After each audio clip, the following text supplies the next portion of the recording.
Better put my camera on me as well, haven't I? Yep. Yeah, it would help. It's always the best, though, is it? Mowgli Morgan. Oh, on a Sunday morning. Oh.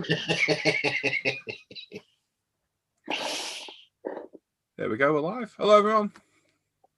Hello. Welcome to Sunday mornings. Why the hell are we in the cave this early? Actually, 10 a.m.'s all right, and it's not too bad. No, it's okay. It's you know what I don't get lately, right?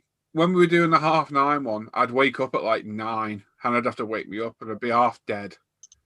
I'd be like, oh, I've got to go live in half an hour and do this half asleep. What time did I get up today and last week? 8 a.m. How does that work? You're like, oh, I'm live at 10. I'll get up now. Yeah. Mind you, I got up under duress this morning because I was in agonising pain, and James was playing Blinded by the Lights at pretty high volume on the TV. And I could hear it upstairs. He's watching the TikToks on thingy. Hello, Mike. Morning. How you doing? You all right? I didn't break your heart with that kit, did I? Right. No. Good. No. Actually, Joe, it was a good thing Tony got him because I can't afford it, but I would have wanted it, you know. Yeah. It would have been. I can't afford that either, Mike, but I've taken it. You can.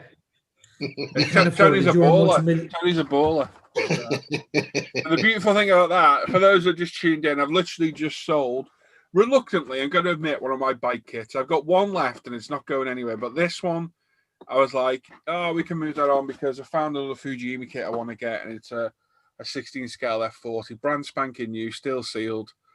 And I've literally put the sales head up and Tony bought it instead. So very, very handy. So I'm going to go buy my thing now. I'm just trying to translate French.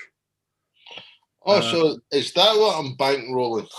It is, mate. Yep. Brand spanking new, still factory sealed. Chateauneuf de Pape. It's 150 quid posted from France. I've got it's an F40, and there's no decent kit. The F40 and 24 scale, they're all crap. So yeah, right. Let's look at that chat and I'll go buy it. Right, Brian's there saying morning, guys. Hope you're all well. Mark Pacher says hi. Brian's there saying morning, all. Jeff Light says morning, guys. Harry says good morning, Paul and crew. Hope you're all well this beautiful Sunday morning. Yeah, it is nice out there. Actually, it's sunny out there. Do you like over by you, Al? It's all right, actually. A bit cool, like, but it's not so bad. Yeah, it's like 7 degrees. It's a bit chilly. Slick says, what did you guys eat for breakfast? Well, slim pickings today because our shopping is due today. And yeah, the cupboards are a bit better. So I had a toasted flatbread with a bit of cheese on. Oh, how exciting. Yes. At least you're not like my selfish neighbour who on a Sunday has their shopping delivered at 6:30 in the morning with a van parking right outside our house banging around. Oh. Lovely. Okay, fair enough. It's not very pleasant. Okay. Any other day. I'm yet to have breakfast. I'm still waiting for you the half to make me bacon butties. Yeah, shut up. Sean says, say morning all. Daniel Craig says morning. Hope everyone is well. Brian says, bonnie de douche. Bonnie. It's not goodbye, it's bonjour.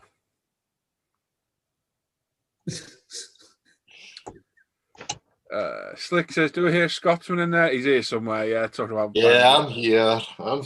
Talking about bagpipes and haggis or something. Try Michael Pipe up in a minute. He was talking about potatoes and leprechauns. And a pot of gold. I know. To be sure. I better translate this. I better translate this sales ad, haven't I, to make sure that what I'm buying is correct. Does anyone in the chat speak French? Fluently, not like Del Boy Simon probably does. I could speak French, mate. I knew you'd be able to speak a bit, but it's got to be Del Boyish, isn't it? No, I worked in Geneva for 2 years, so I had to learn. So you are fluent in French? I'm not fluent, but I can get by enough. Okay, let's see if you can read this then. It'll say me translating it. Hang on.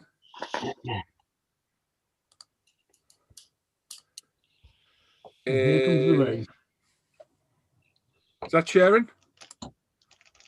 Kind of. We've got a blank. Yes. Yep. Can you read this, then, Si?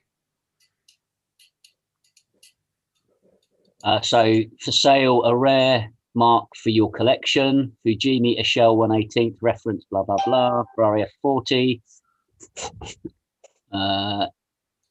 Number 9. Oh, I can't even see the bloody stuff. Is that better? That's better, yeah. So it is made in 1988. It's a model official for your in this version.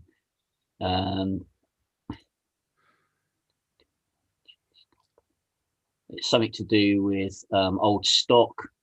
Yeah. The next thing, it's just kit details basically. Yeah.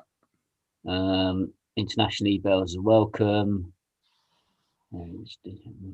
I've got a feeling. Sorry, let me scroll down because he's got 2 of these listings. I've got a feeling the other one's in English. I've just thought about it now. So look, he's got 2. I'm sure one of them was in English the other day. Oh yeah, it is. Look, there you go. There you go. Yeah. Perfectly translated. New blister, old box here, model made from old stock of store, blah blah blah. There we go. Look at that. Look, brand spanking new. Is it the same kit or is he selling 2? He's just to say he's got 2 listings for it, one in English, one in French. Look, still factory sealed. Look at that. Yeah. Lovely. Nice kit. Yeah. So there we go. You can watch me. So it's 156 quid. It's not bad, I suppose. It's worth whatever you're prepared to pay, isn't it? Yeah. Yeah. There we go. I will stop you actually watching my transaction. So there we go. But a live buying on a Sunday morning.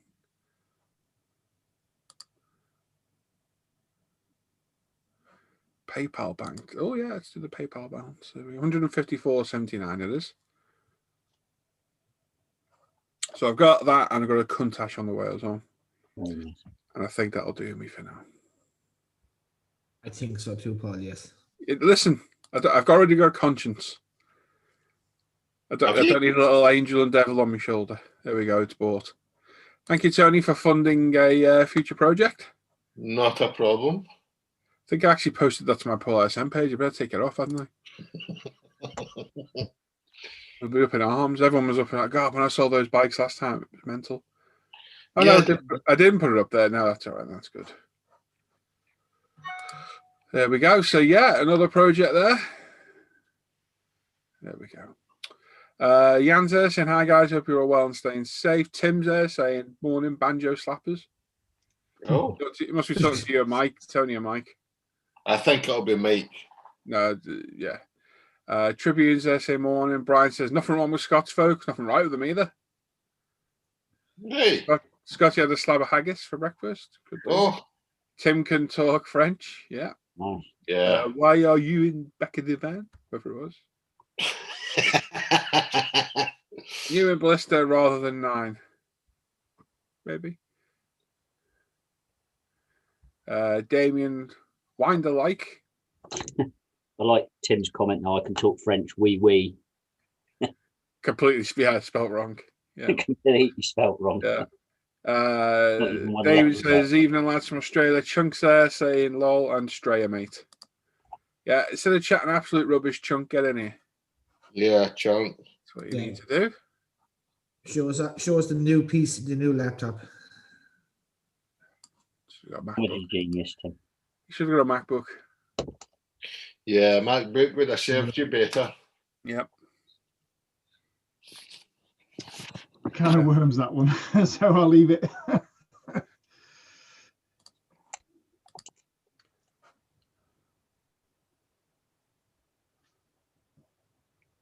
But I do have a Mac and work that actually operates Windows XP. Yeah, they can do, can't they? Yeah. Why do you want to go backwards? I don't know. The amount of programs you have that need Windows XP to run these days. I was joking, but thanks for being triggered. Yeah, we used to do that at work because everyone else was on PCs and Microsoft, so we had to run both on the MacBooks. Pain, no. A real pain.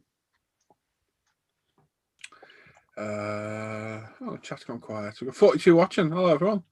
Hello. 11 likes. 11, and you get 42 watching. I know. Marek's in the chat saying, hi guys, French is easy. It's enough to add lot. Any word? And voila. You speak French? La hello, la guys. Hola, if it's girls. It's no excuse, Chunks. I didn't have a spare $2,500 to buy a MacBook. Oh, Chunk. No excuse. Yeah, it's poor. It's poor excuse. Right then, what are we working on today, Al? I can see what you're working on, but we'll do it just for the sake of doing it. I'm just finishing off the 911 Porsche Turbo, just doing the wheels, and then it's done. So I was reading a comment there. Simon. I'm doing my Toyota GT1 020, just doing all the body now, all the bits, the internals, all that stuff, running gear. Excellent. Tony's on a bike, and guessing by that frame, it's an older bike. Looks like an NSR 500. No. Oh, G, isn't it? No. Oh. It's a Suzuki RG250. Just said an RG. Did you? Yeah. You sure?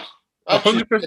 100%. Much as it pains me to back him up, he did say RG. Yeah. Right. Yeah, it's an RG250. See, I look like I really know what I'm talking about there, looking at the frame. And lads in the chat probably like, oh my God, he knew what that was by looking at an upside down frame. But it suddenly popped into my head. Tony told me the other day where he was building.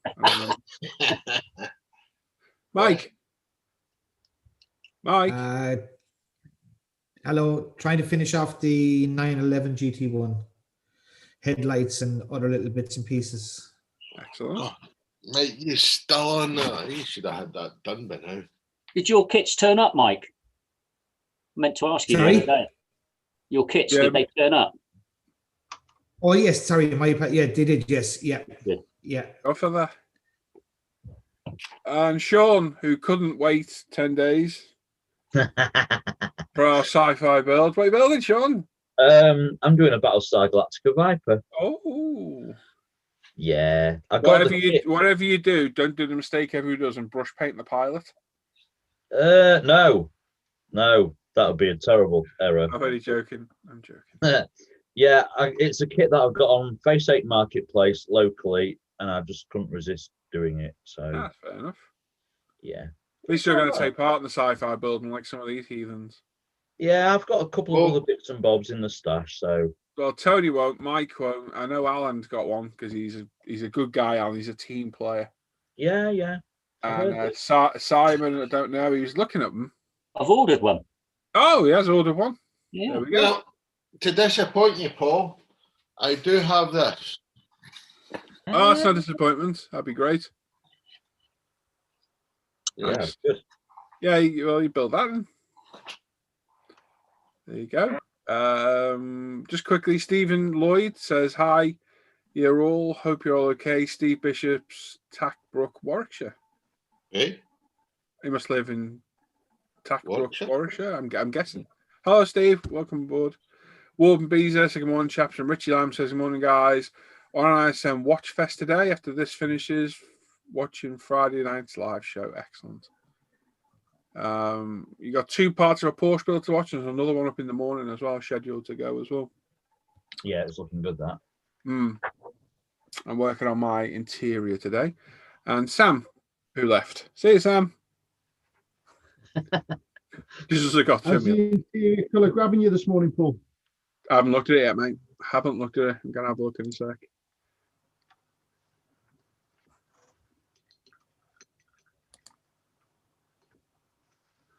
Tim's got one. Says, what are we talking about? I don't know, Tim. Oh, sci-fi kits, mate. You're not taking part. I've already asked you. It's only for really decent modelers, really. So yeah, that's why I'm Tony will have to miss out.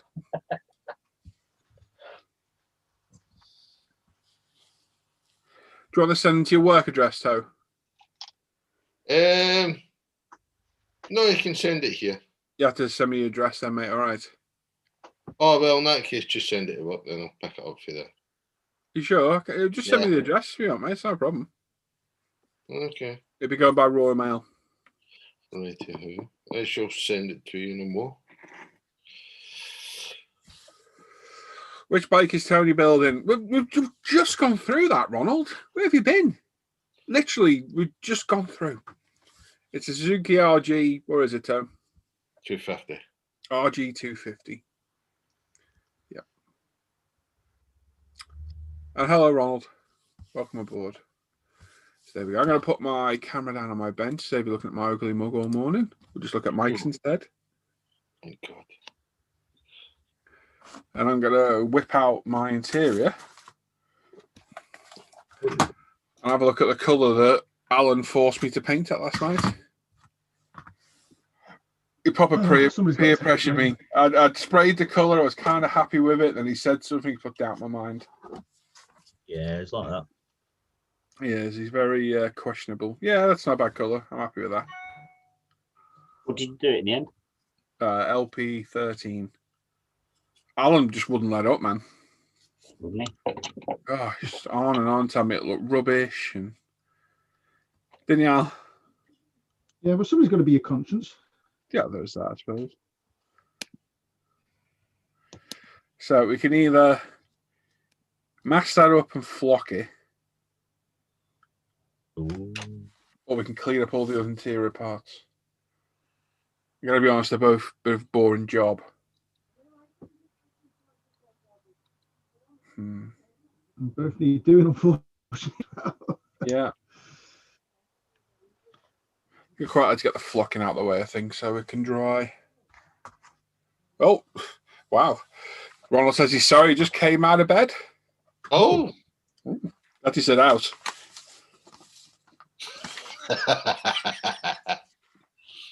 Okay, Ronald. Honestly, literally, we've just gone through what we're building, that's all. I don't know if half the time you lot are trolling us in the chat. That's the problem, you see. But not a problem, Ronald.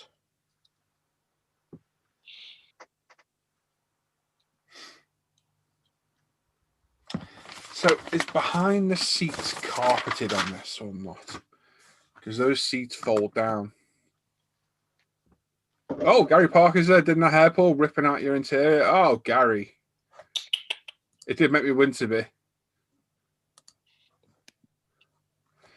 So the seats fall down on the back of the 959, don't they? Well, for those that don't know, they do. So it's like a luggage compartment. Is that so you can do a tip run in it and what have you? Yeah. Go down to B&Q and get a 8x4 sheet of plasterboard in the back. Yeah. So if those seats fall down, I know for a fact behind the seat is carpeted where they lay down. So the back piece behind that's got to be carpeted as well. Because the seats come out the back of this. And weirdly, as I discovered yesterday, there's like a slide on the front seat, so you can slide the seats forward and back. Yeah. Which is a bit of a random thing to add. That's quite cool, though. So a model kit. Something a bit different. Cheers, Toe. Got that, mate. Thank you. No worries. So I need a picture of the seat folded down. Where would it be without Google now? Yeah, this is it. You'd be screwed, wouldn't you?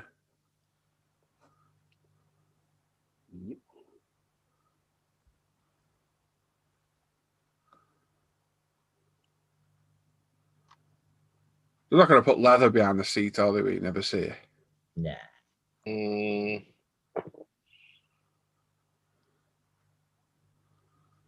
Problem is, this is Porsche we're talking about. Yeah, no. Problem is, there's no bloody pictures as always.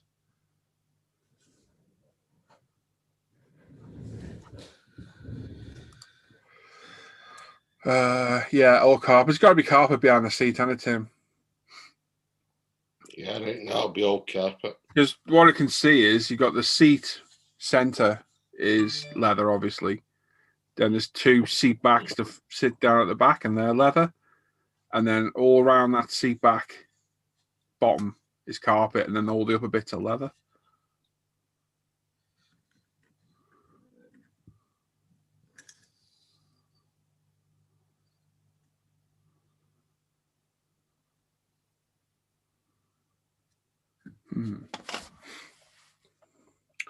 Pom Built Models there saying even Alan, love that colour. Evening all, Alan, loving that colour. It is a good colour I chose there. It is nice. It is a nice Hopefully colour. with some pictures up a bit later now it's finished. Can't wait to see it cleared. I look nice. It looked like it's painted, won't it? It will look fantastic, mate. You sped through that as well. Literally, what? 6 In a days? week. 6 days, yeah. Yeah, it's a week, Yeah. isn't it? Yeah. You started it this time last week, yeah. That's right, yeah. Back of the rear seat, a carpet going all the way to back window. Oh, none of my picks are not, Tim. It's all leather I've seen. Let me have a closer look. No, it's definitely leather.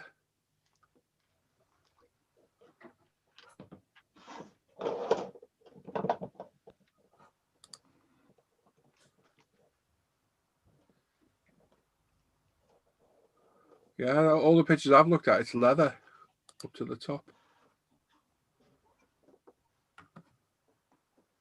Oh, there's a pic of the seats folded down. Uh-oh, it is leather. Oh. Yeah, there you go. I was wrong. It looks like, I don't know, actually, that looks a bit vinyl-ish. Have a look at that. Can you see that? Oh, right, okay. Vinyl-ish. Porsche aren't gonna put vinyl on the back of a supercar, are they? Nah. Thought so. That's got to be leather, Yeah, hasn't it? yeah. I'd say that would be leather.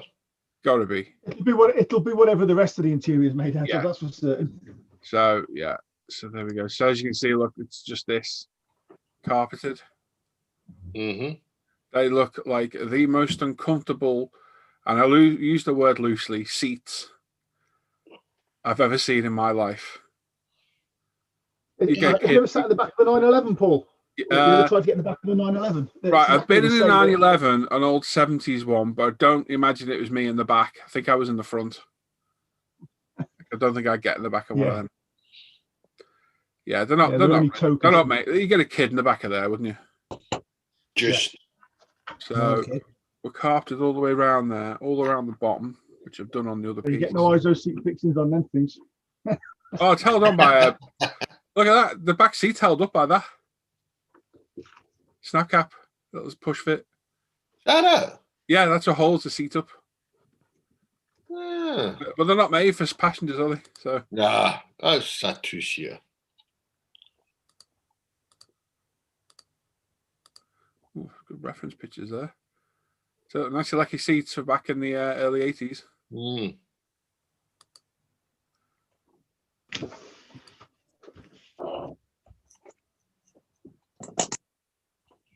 Bare drive belts there as well.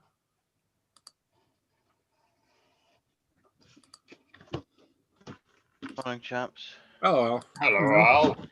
Oh, some very good reference. But now this is something I need to replicate. See this? The heat shield. Yeah. Now I'm having to think what I can replicate that with. My first thought was bare metal foil. And underneath it's quite rough underneath. So I think once you get to conform, it'll take that shape. So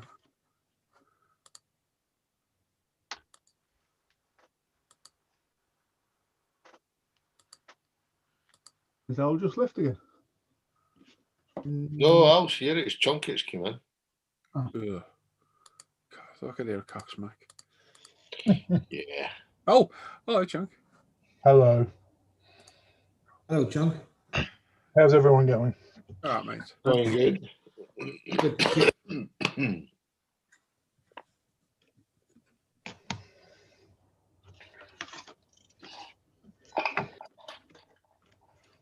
I'm Mr. Mercutio. Ah, Sam's here. Sam! All right, boys. And Al. Hello, Al. Hello, Sam. Hello, Chunk. How's everyone doing today? All right. Good. Well, I got on board there 40 Sam in 16 scale. did you? Sold a bike to Mr. Ton Yokochicho this morning. Oh, him? He's dodgy. I would check the money first. Well, dodgy Scottish notes of people at Telford won't take. Yep. Hey. Well, they did, didn't they? Yeah, I can't believe people would not take Scottish money. It's good legal tender. Well, to be fair, it was £100 note. Yeah, but it's still legal tender. It is, but they were foreign as well, so they're probably a bit iffy. Oh, I see. Ronald's got a good idea for the heat shield, and Johnny on one that smokes. The inside of the box, yeah, aluminium foil. That'd be perfect, wouldn't it? Oh yeah. Right. That's a good shout, actually. Yeah, the other thing, I don't know a single person that smokes anymore.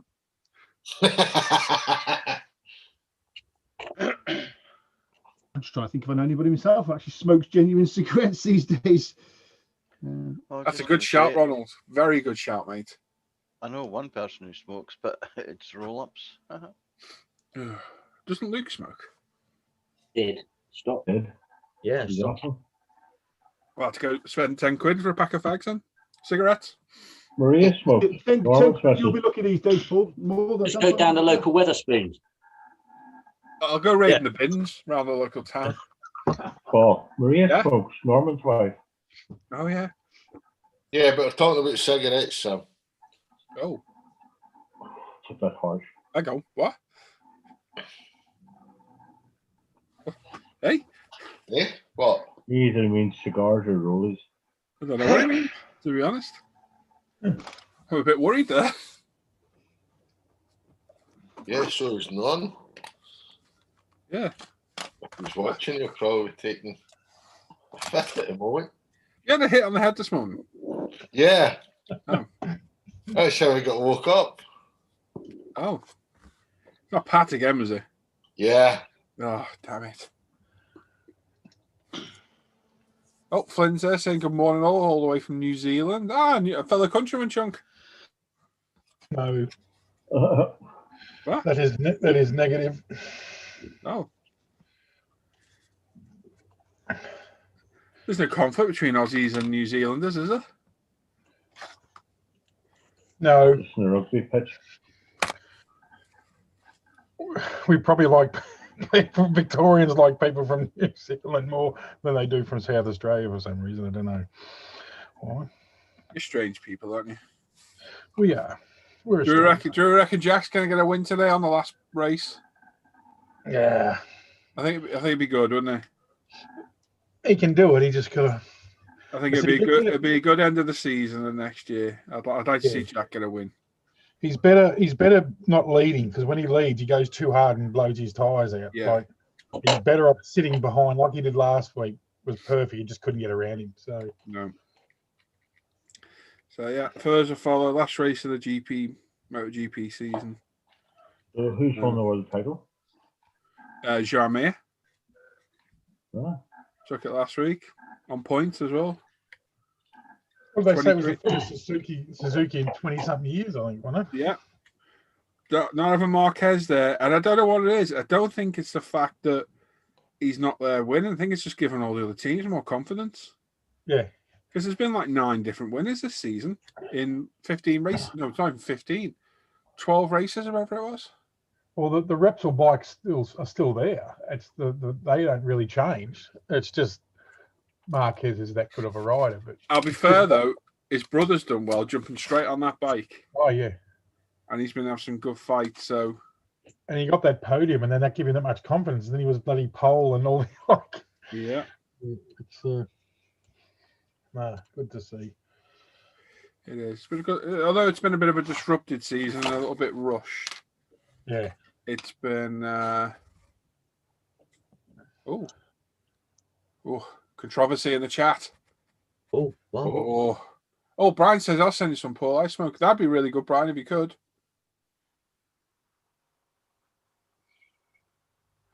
Tribune says Mike's getting his weekend kit on. He is. He's got his gimp suit on. And Brian says, sorry, Tony, Scottish notes are not legal tender, even in Scotland. This is because they are issued by retail banks. Well, as an ex-banker and work for Halifax Bank of Scotland and all that, I would disagree, but I think they are legal tender, personally. Legal tender over here. Yeah. Legal tender everywhere, aren't they, as far as I know. Yeah. Just tried, but it all glued inside. It just rips. I don't need a massive piece, Brian. Probably need it. Oh, Luke's here. Luke. Morning. Hello, mate. You all right? Not bad, mate. Not bad. Random question: are you still smoking? No. Damn it! Why would you need? The foil out of a cigarette packet. I've got loads of that, mate. Oh, you little beauty! Because it's so useful, I kept loads of it. Right. How long a piece can you get out of one of them? Let me have a look. I'll need it probably 2-3 inches long. Yeah, should be able to. It's for the heat shield on the Porsche. Let's have a look.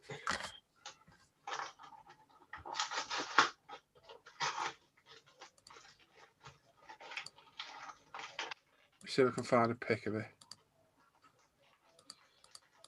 Yeah, you'd easily get that, mate. Do you reckon? Yeah. Could I trouble you for a couple of pieces? Yeah, maybe? I will send you some up, mate. I'll get that in the post to you. Star, mate. No, I'll sort you out for a stamp. But yeah, I kept loads of it because it's so useful. Yeah. Well, I was just thinking about stuff now, and Ronald, who's a star in the chat as well, well done, Ronald, suggested that. And that's a great idea. Because it's like a crinkled heat shield. Yeah. See if I can find a pic. Yeah, So if you've got a piece there, you'll be able to see if it does look like it. Is it silver, yeah? Yes, mate. Ooh.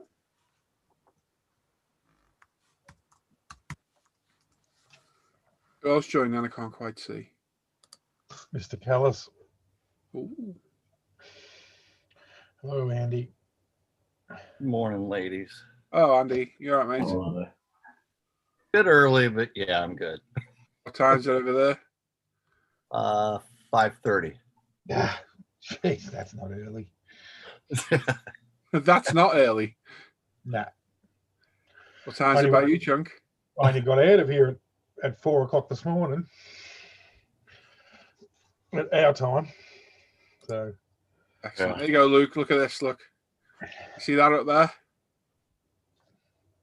Yeah, that'll do it, mate. I'm just that's actually going to be quite big. That. Yeah, it's in the foil stuff's in my Dio box, so I'd need to dig it out. But that's fine. I can send that up to you. All right.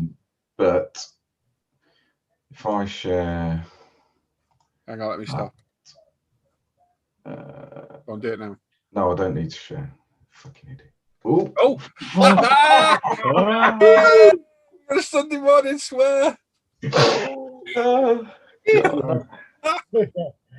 What I need to do is turn my camera on. That's what I need to do. So that's a piece out of a normal cigarette packet. That's the size of it. But obviously that's just the paper. Yeah. Which I've been using to do some banners and stuff. But the foil is the same size as that. Oh, that'd be perfect then. So I'll get that up to you. Nice one, mate. And yeah, Luke said flipping then, by the way, just in case anyone misheard. Flipping, yeah, flipping.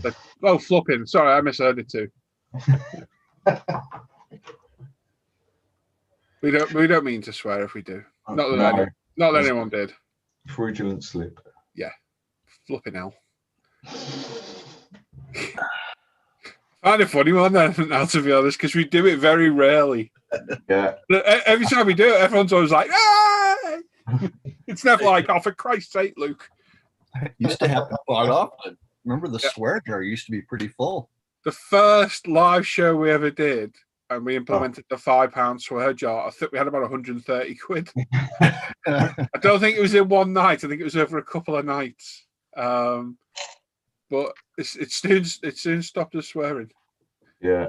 You do get used to not swearing. It's that though. It's exactly that. It's when you slip into that mind of having a conversation. Yeah. Rather than like, what are you working on, Luke? And we're doing we're trying to be not normal, but trying to add a bit of interest to this. It's that you just slip out. You want to hear swearing, John, and offer one. That's just me. Oh God! Right, hang on. Let's have a look. Flynn's British. Andy, good morning, Luke, and good morning, Sam. There you go. Good. No worries, Brian. Luke sorted me out, mate, but thank you for your offer anyway. Yeah. Snafu says he's English and he uses Scottish notes and shops all the time. There's probably going to be some weird legal thing. That's what Brian. I think it's a difference between legal tender and legal currency. is what we're debating. Aren't stamps technically legal currency? But if you took it in your shop, they'd probably tell you to piss off. Yeah, so they are definitely legal currency. I know what Brian means. I think. Yeah. It's like a technicality, isn't it? I always said what I'd love to do if I won the lottery is go into an Aston Martin showroom, pick a car, and then pay for it in stamps. Whether they would accept that or not, I would think that would be a no. You have a 7.5 tonner turn up full of stamps. In actual fact, if you went in to the Aston Martin showroom and tried to pay with cash or banker's check or whatever form of currency is the norm, they can turn around quite happily and say, no, we would like you to pay in Cadbury's chocolate buttons, please. Wow. Sounds like I was talking from experience there. It's up to them. No, in actual fact, I seen a thing about several. Taking your medication this morning, Al? No. It's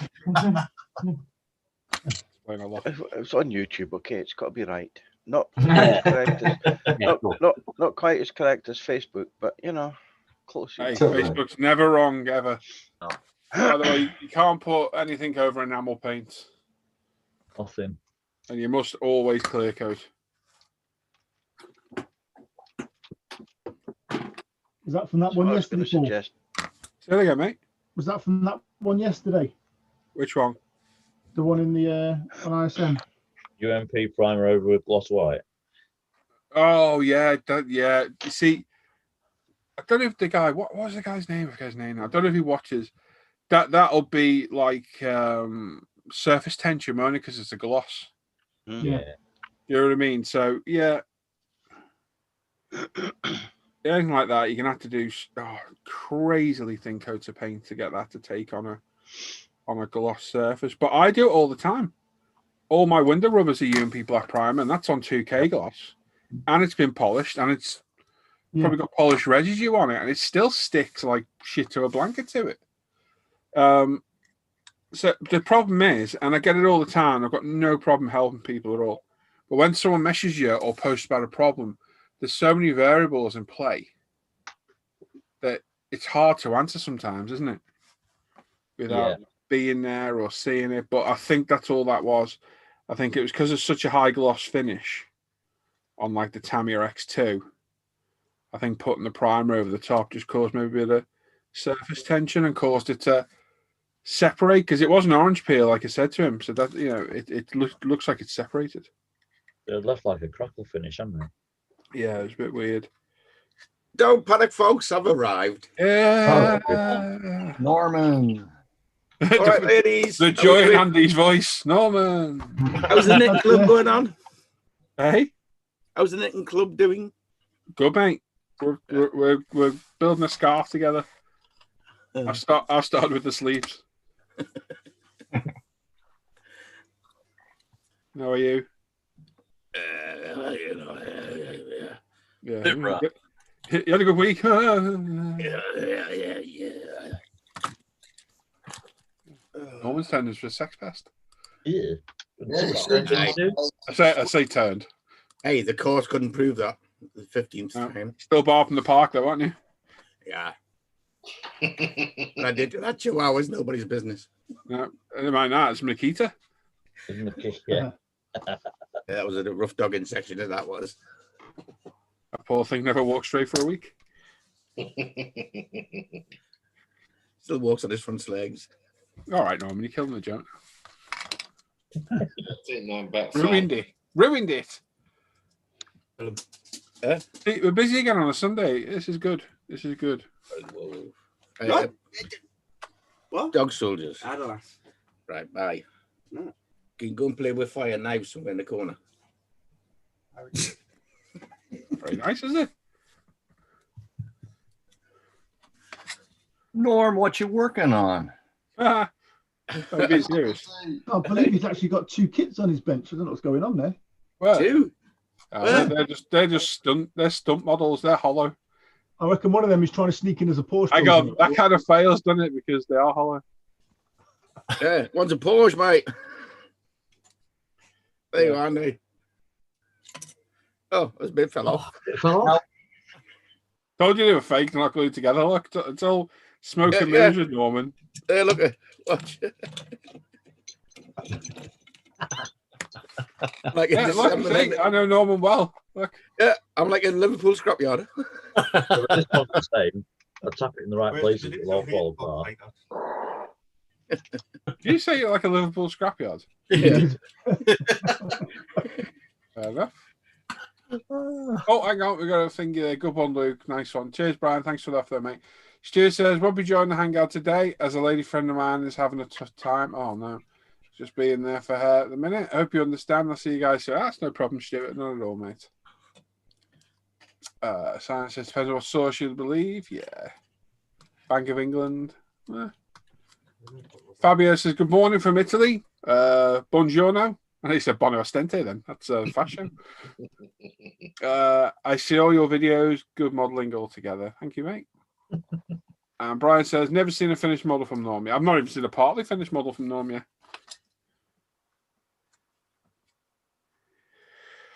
We'll get there one day, won't we, Norm? Never seen a finished model from me. Nah. Yeah, that's actually. Yeah, I've got one. Yeah, you have. Yeah, you see, even Norm forgot, and I did. Yeah, we have actually. It's your tank, isn't it? What's it called? Yeah, the whip it. Whip it out in a minute. Whip it. Oh boy. Hold on. There you go. I even spotlight this because it's a momentous occasion you don't see very often. There you go. There you go. Once he's weathered it up, it's going to look great. Somebody screenshot it. That's the same one as you showed me the other night. Same I showed last year. Shut up. He's been showing that model for about 3 years. Of course. It's amazing what you can buy on eBay, isn't it? Hey, this kid's bike outside. What? Yeah. Hold on a minute. Is that Mary? Oh, he's muted it. Yes, that's right. Brian, his granddaughter finished a model. That's right. She did. Now, to be fair, that is one of Norman's one and only finished models we've ever seen him do. I've only known him for about 4 years. Yeah, but he's not on a 10-year plan for building kits. It's just coming up to quarter 11, Toe. Thanks, mate. Yes, he is. He's got a 5-year plan. In 5 years, you might get a model finished. Oh, dear. You all right, Chunk? Yeah, someone just walked in the room. What? Yep.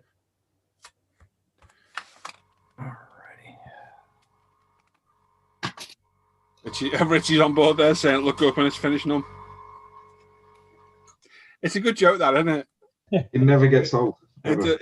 From something that was an accidental insult from me one day, we turned that into quite a good gag. And it's got so many variables on it. Look up when it's painted. Look up, you know. It's a joke that keeps on giving.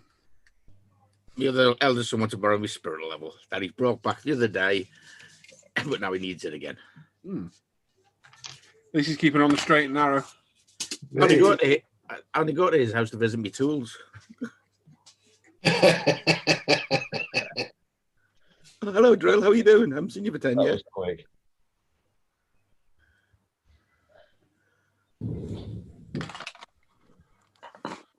Thanks for understanding, Paul. No problem, mate. No problem. You take the spotlight off me now, Paul. You know, I don't. No, I'll leave it on. Yeah, everyone's still gobsmacked that you got a part-built model on the bench. You know, I don't like to overshadow everybody. Would you like to see one in prime as well? Look, there you go. Oh, good. Primed. Oh. Jesus. Primed. Wow. And his bigger brother is unprimed. Oh. There we go. That's enough for you. There you go. All right, take it off now. Oh, I have to worry. We'll put it on somebody more interesting. Therapy sessions are available.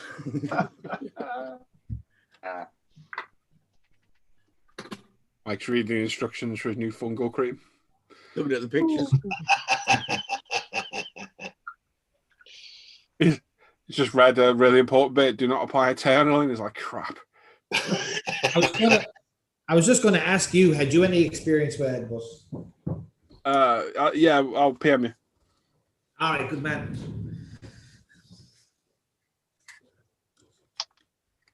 Sammy, has he gone? Pardon? Sammy, has he gone? Gone.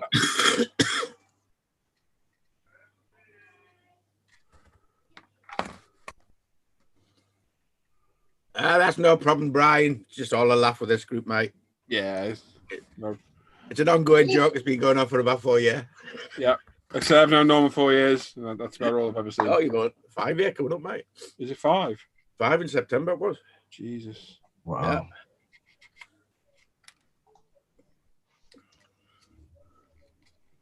At least it's not a life sentence for Mary's go. Well, you know.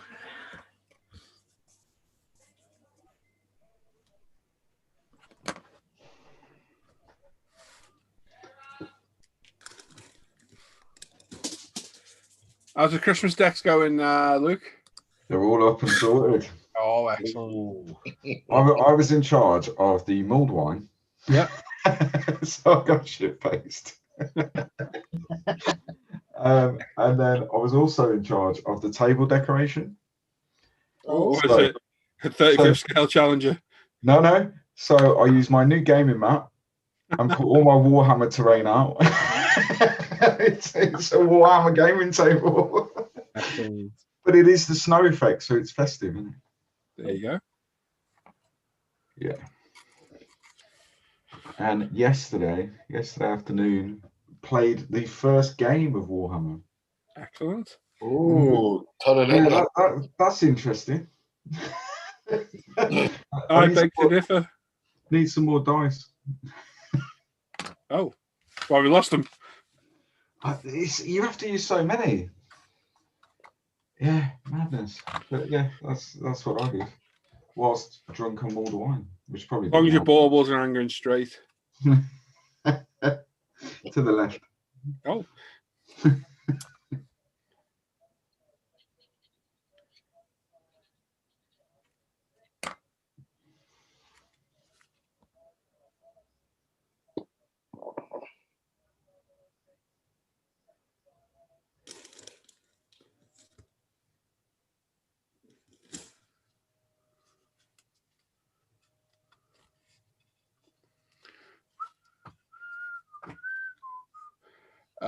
Playing Twister, Luke.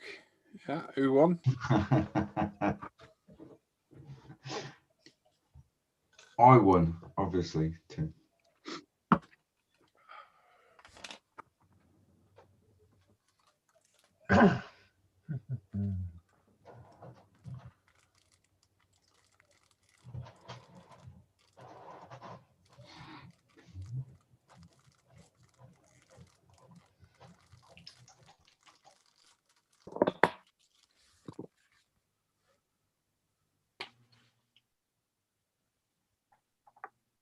Anyone's not use these new Tamiya tapes as well, I highly recommend them. Yeah, I need to get some of them. You prefer them to the AZ, don't you? I think it's ever so slightly better quality tape. Mm-hmm. More importantly, it's got this really cool, well, not cool, there's nothing cool about it, really helpful. It's not really helpful either, to be honest. Really useful. Is it useful? Plastic sleeve either side of the tape. So that, yeah. When you put it down on your bench, the shite gets stuck to it. So they are very good. But I'm a big fan of the Azu. Mm-hmm. 1, 2, and 3 mil, is it, Paul? 1, 2, and 3, yeah. So you keep your Azu for your, your in betweens and what have you. But either way, you won't go wrong with either. It's just for us as UMP, the Azu is a bit of a pain to get a hold of sometimes because it's coming from the Far East. What is that plastic protectant that's on either side of it that stays on the roll as you're removing it? Yeah, it's basically, if you look, you can, I don't know if you see my cat, you can bend it outwards. Gotcha. Okay. All right. It's literally stuck to the inner rim. So would that work with the tape dispenser still then?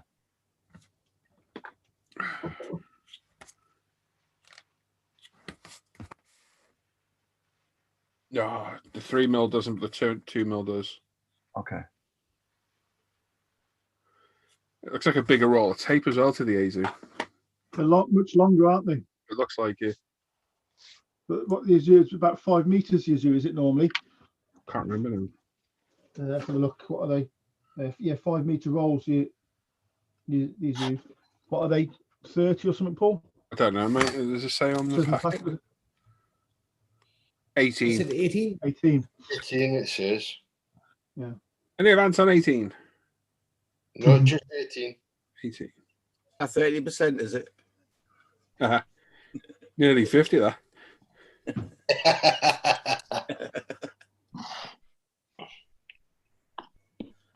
Tim's asking who won. And it's cheaper as well, is it, Paul? I don't know, actually, mate. Because obviously I don't pay for it. I don't pay for this stuff, so I'll go and have a look. I'm not sure.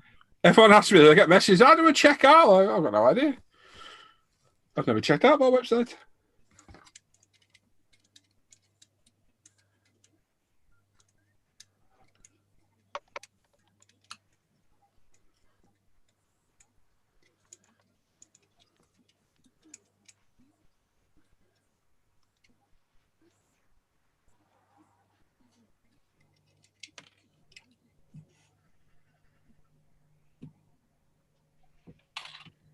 So there's probably not being asked before in the chat. What's everyone working on? What, in here? Oh. Get out now. What are you not working on? Trying to put this back together. I'm working on an Easy 8 Sherman. Oh, nice. Which kit? The Tamiya. I have no problems with that. That Tiger tank that you were working on. She's right over there, Tony.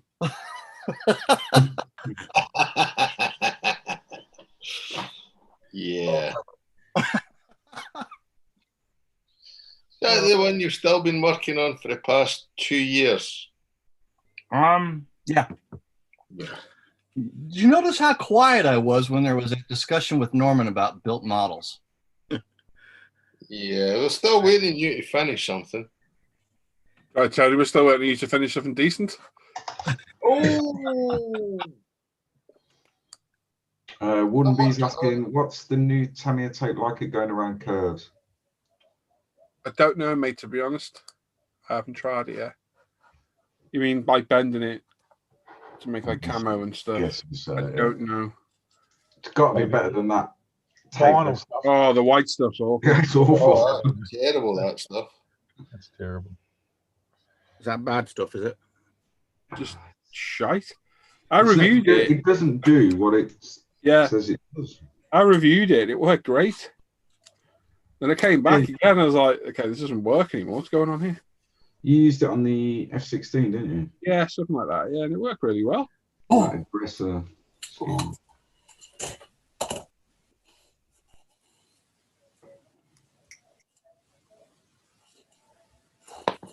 Print anything on your printer yet, Andy?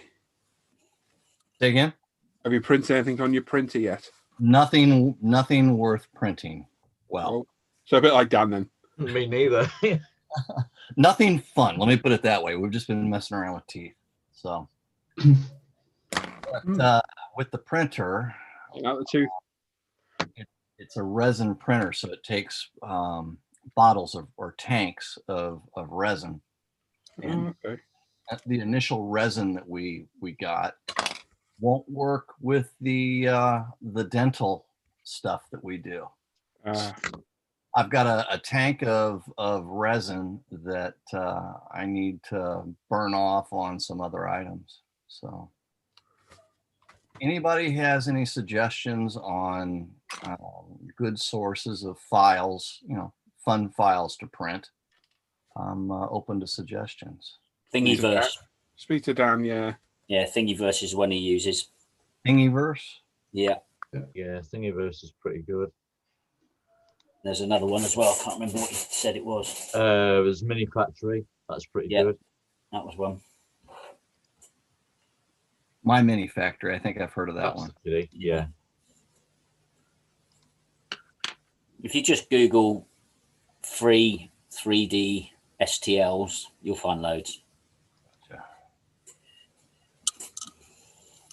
The virus or two. That's STDs, no. Sorry. They're STIs now, I think. Oh, is it? Yeah. To be honest, that was something that I was wondering about. You know. Yeah. STIs. Syphilis. You're on the coast. You got loads of docs by you. Just stay away from the park. You'll be fine. He's on the coast. You have docs nearby.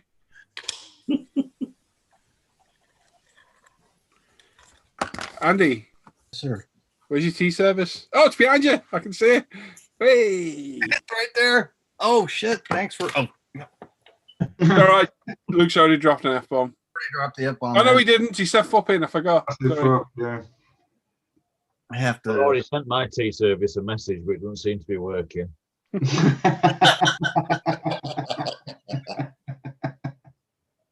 Got to do my tea cozy to keep it warm. Oh. Happens when you get older. I know. I believe.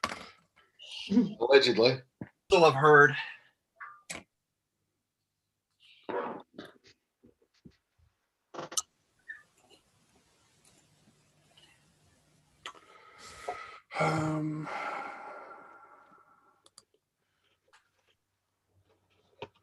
Right.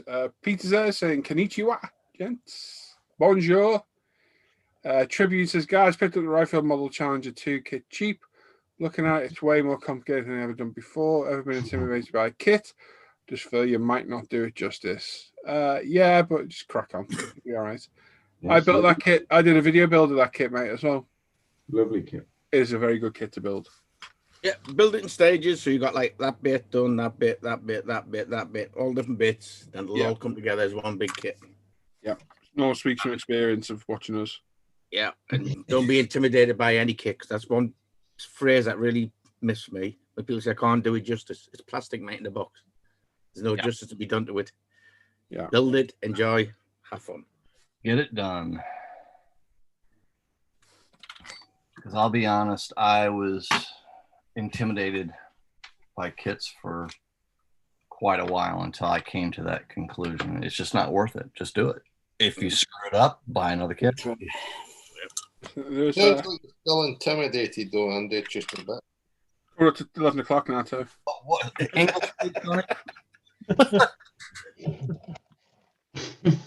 Sorry.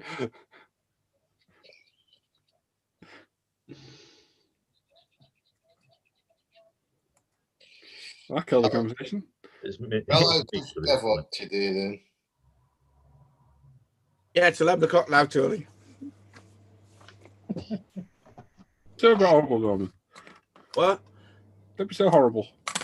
Yeah. It's kids' pram outside.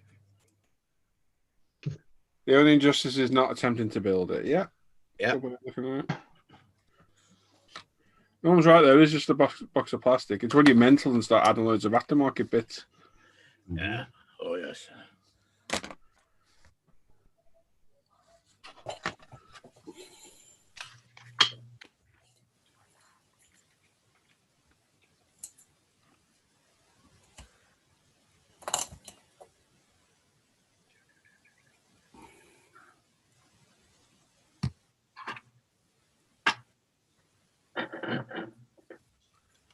Any more to GP on today?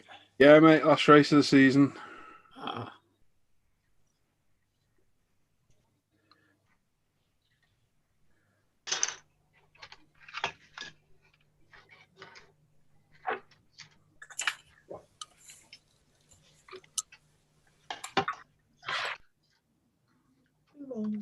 Oh, that's scattered good. Young Dan. Good morning. Hey, Dan. Oh, Dan. You all right, sausage? I would have been earlier, but we had a disaster in the night. Oh. You didn't shit yourself again, did you? I was just about to say that. Weirdly, how did you guess? I didn't actually follow through, but yeah, My IBS flared right up at 3 o'clock this morning and said, "Yep, you need to get up now." I'm going to make a prediction. You've been eating crap the night before. No, I only had scrambled egg on toast yesterday. There you go. That's the problem. Should have had a greasy burger, mate. You'd have been much better. Yeah. I'm trying to avoid them burgers because. So, what time in the morning did you have a Code Brown? 3 o'clock this morning. Oh. There's nothing worse. You wake up with that gut ache, innit? Like, oh, damn it. It felt like I got a piece of barbed wire 4 foot long running all the way through my intestines. Yeah. You're alive, by the way, don't you? Yes. Just checking. Yeah. Welcome to Dan's Bell time. Oh. You're going to ring a fire this morning. Oh, I might have to go back to doctor's weight, to be fair, because it's killing me. That's the 3rd time in a week that it's really been bad.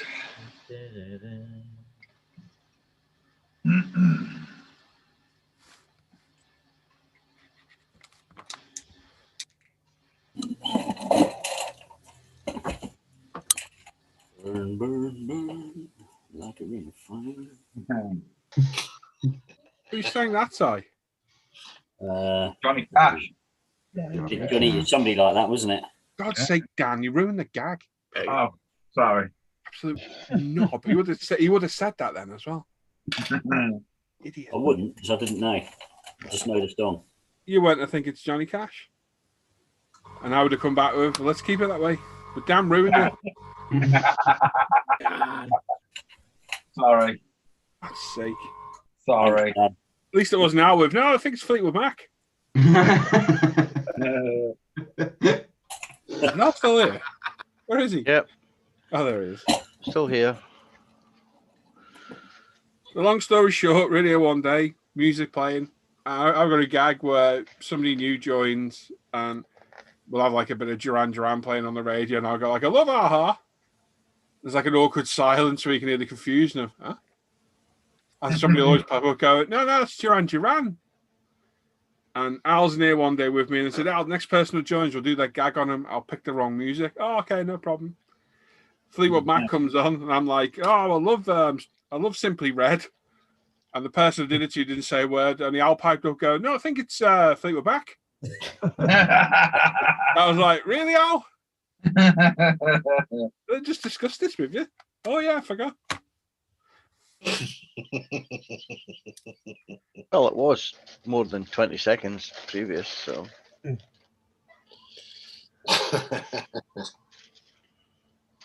Oh, leave the group. best troll ever, that one. Yep. Yeah, you know what you can all do. Tony fell for it as well. That was the first time I'd ever said that, Norman. Yeah. And he fell for it straight. Well, we're leaving the group, Norm. Tony has left the group. The thing is, literally the message before, 2 minutes earlier, was, I'm throwing you out the other groups, don't leave this group. What, we're leaving this group? Tony's left. I've definitely not some paint over on my bench. Pardon? Hey? Definitely not just got water paint over. Oh, damn and blast. If any consolation, I did it twice last night in the spray booth. Hang on, that sounds really wrong. Still paint. I really said drop my load. That's even worse. Yeah, I knocked over 2 paint bottles yesterday in the spray booth. There's nothing worse when it's LP5 and you're almost out of the stuff. Oh, that paint mat's ruined. That cut mat's ruined. What paint's that? It is XF1. Well, not ruin it, but it's definitely stained forever. Oh, it'll leave its mark. It already has. That's it right there. What you've got now. Beautiful. Oh well, never mind, eh? That looks like a fairly new mat as well. That looks like another spot for a sticker. Yeah, I reckon. If it's XF though, the X20 won't take the markings off the mat, will it? You can give it a go. Yeah. All that's character to it. If it's a proper model, I'll have you and Pete in it. Yep. I have. But anyway, guess what the wife's buying you for Christmas now? One of these magic workshop wipes. Let's see what occurs. Not much. I'm going to say that is stay after many years of spilling paint. Yes. Yeah, that's done diddly squat. That is stained forever. It's not the substance; it's the texture of the cutting mat, isn't it? Oh well, never mind. Oh, all right. I I had a bit of fun. Some more stickers. It was a staged event for a bit of humour in the hangout. Sean is a paid stuntman. Oh, let's have a look. Peter Pickett says, "Hi, cat. 69 watching and 38 thumbs up." Ah, Sanex. What the hell's going on in the chat? Oh, CD change. I see. Oh. Right. White tape's a nightmare. Yeah, it's a pain. Tribune says, "I was watching your build in the week, Paul. Were very helpful. Any recommendation for the main color?" Yeah. What was the color again, Luke? For the Charlie. So you did yours in NATO green, didn't you? Yeah, but it wasn't dark So enough, was it? That's a bit too light. Not that it really matters, but you want to go for something like XF65, which is field grey. So it's green, but it's that darker, almost almost black in places, because the field green is still a bit light. But once you put a wash on it, you start to weather it with some oils and everything else. It will darken it down and a clear coat. The NATO green, technically, is still a little bit light. It is too light. But having said that, on the model, you've got to be very careful with armor. If you're going for the, especially green, and especially British armor, if you go in for the closest color match to the real thing, you're very, very close to just ending up with a big green box. This is no. Let's move on. Whereas if you go slightly lighter, it gives it more visual interest as a model. If you go for the actual green that it is, it's very, very dark, and modulation and stuff is much more difficult on that shade of green. Yeah. But the real color it's a very dark green. But when I do mine, if I figure out how to do the Barracuda coverings, the actual base color I use will be NATO green, just to give it that visual interest as a model. And even though in that video I said several times I've used the wrong color and it was too light, I still get people comments on the video going, "That color's too light, use the wrong paint." Oh, I know. I know. I say it 12 times in the video. The problem is I don't care. Yeah, it's all subjective. Or you could go completely left of field and paint it desert yellow. Yeah. You can do whatever you want. Or you could paint it in Batter's camouflage. Oh, yeah. So, or you could even go one step further and do it in Berlin Brigade, because there is one. There is one in that. Good luck doing that. There is one in that scheme. Second Royal Tank Regiment have got one. All I'll say is that is one of probably the biggest pieces of 35th scale armor you will build. Yeah, they're not small. That thing is huge. And I sadly don't own it anymore. Somebody bought it. That's not sadly. Yeah, they're not small. It's a beautiful kit to build. And do not waste the money on the PE bar armor. No. It honestly does not need it, in my opinion. And who makes the kit? Ryfield. And they've just released within the last month. They've also released another challenge or two, haven't they? Which is and there's another one due out as well. It's the non-TES version. Yeah.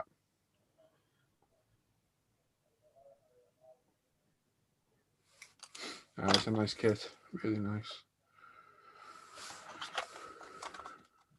I was enjoying my armor. I've got a bit not stalled, but I'm enjoying my cars again. Doesn't matter, does it? No, but it's like.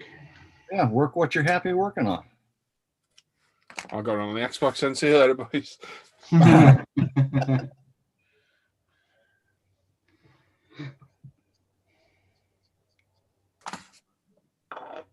Where's my tweezers? Armor, no tanks are the same shade of green. Yeah, exactly. Soon change colour. We got all that ingrained dirt on it. Yeah.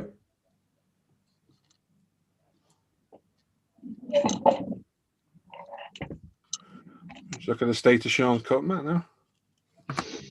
Yeah, it's beautiful now. What to call you spot? To be fair, you got most of it off. Yeah. Well done. That's leveling thinner for you. Yeah, you got no marks left on the mat, have you?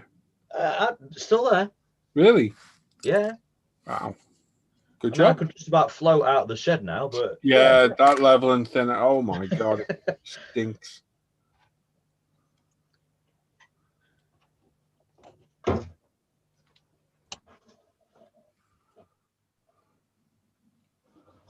What are you working on today, Al? He's not there. Sweet.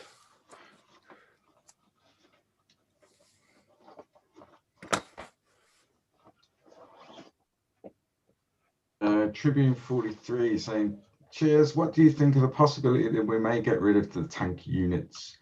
Bloody silly, because you can't get them back in a hurry. It's been proposed.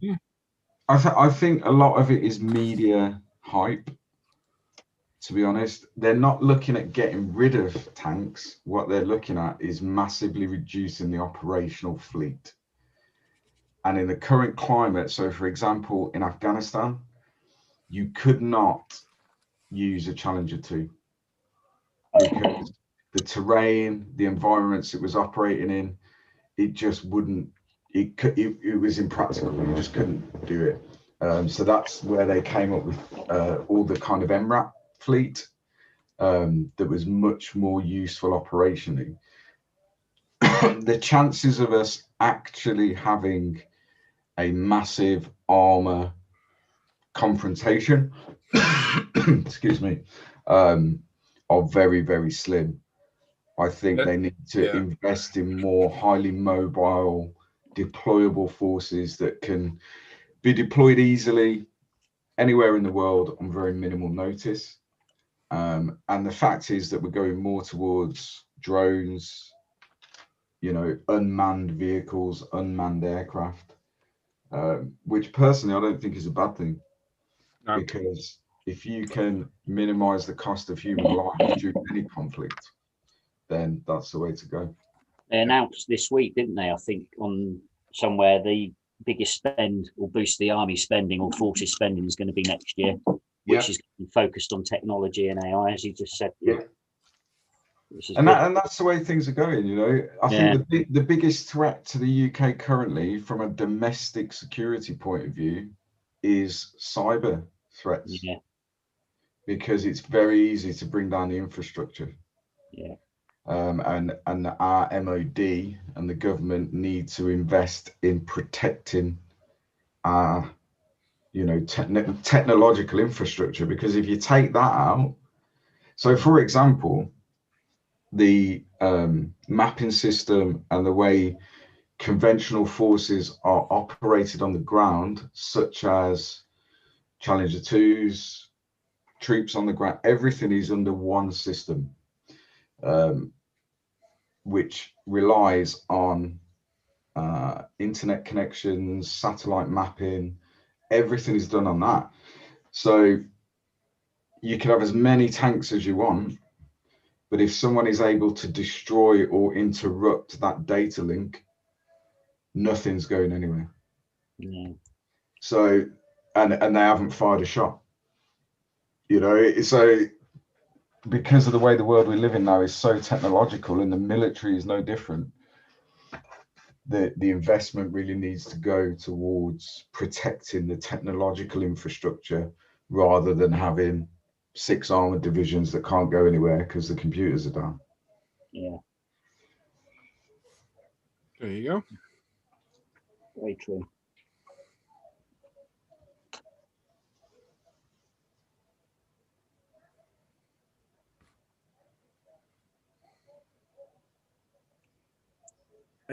gents. I will talk to you later on. I have to head away. All right, Mike. See you, mate. Mike.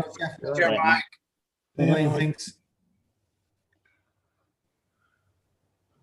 Yeah, Tribune 43 is saying he agrees to a point, but he thinks the US were looking to go highly mobile before Desert Storm. You never know what's going to pop up, and once the capability is gone, it's gone. Yeah, absolutely. Once they're gone, they're gone. However, you know, for example, I'm trying to think of a recent example. So Afghanistan, you couldn't field main battle tanks, whether that be UK or US, because of the terrain and everything else. It just wasn't practical.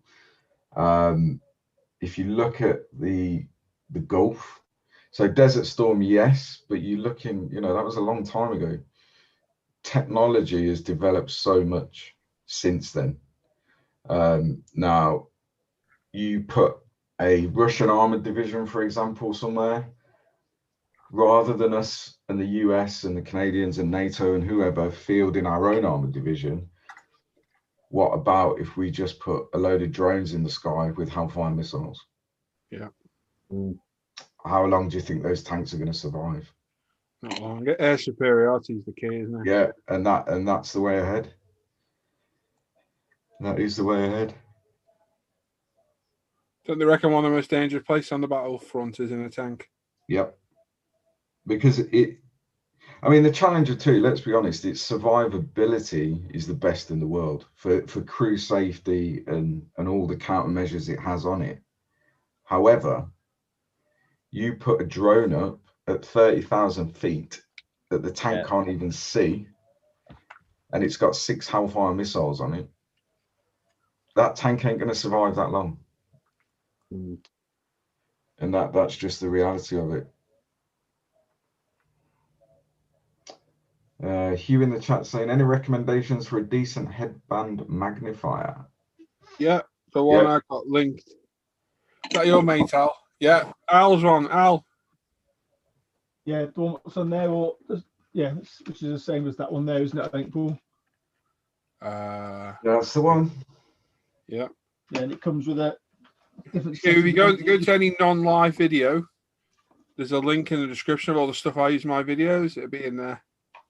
It's on Amazon. It comes with a whole set of different lenses you can plug in for different. They're about 20 quid, and they're really good. They're really comfy. Don't bother with the battery pack. No. No. Too heavy.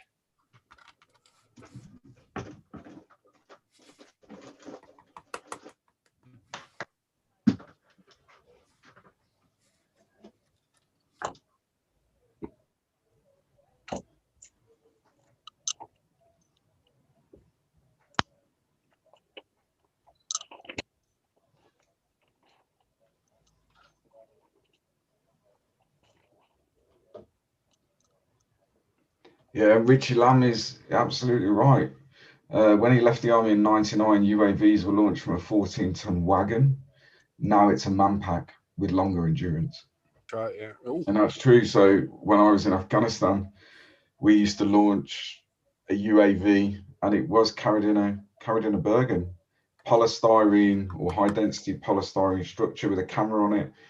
One of the guys in the patrol would be trained how to fly it. And it was invaluable because we could put that, you know, a mile and a half ahead of where we were, and we knew where the enemy was before we even got there. So it saves so many lives. And now you look at the armed capability of these drones, you don't even have to go out. You know, it'll do it for you. Very formidable. Look at the last attack the US did on the Iranian colonel, where they destroyed his convoy. Oh yeah, didn't they just? There was no pilot in the air. There was no boots on the ground. That was all done by drone from someone in a shipping container in the Nevada desert. And his convoy was destroyed within, what, 3 or 4 hours of him launching the attack on the US embassy? Something like that. Job done.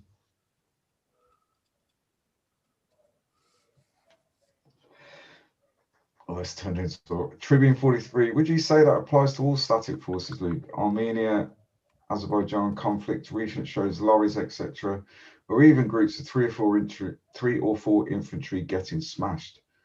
Yeah, absolutely. But do you need a tank to do it?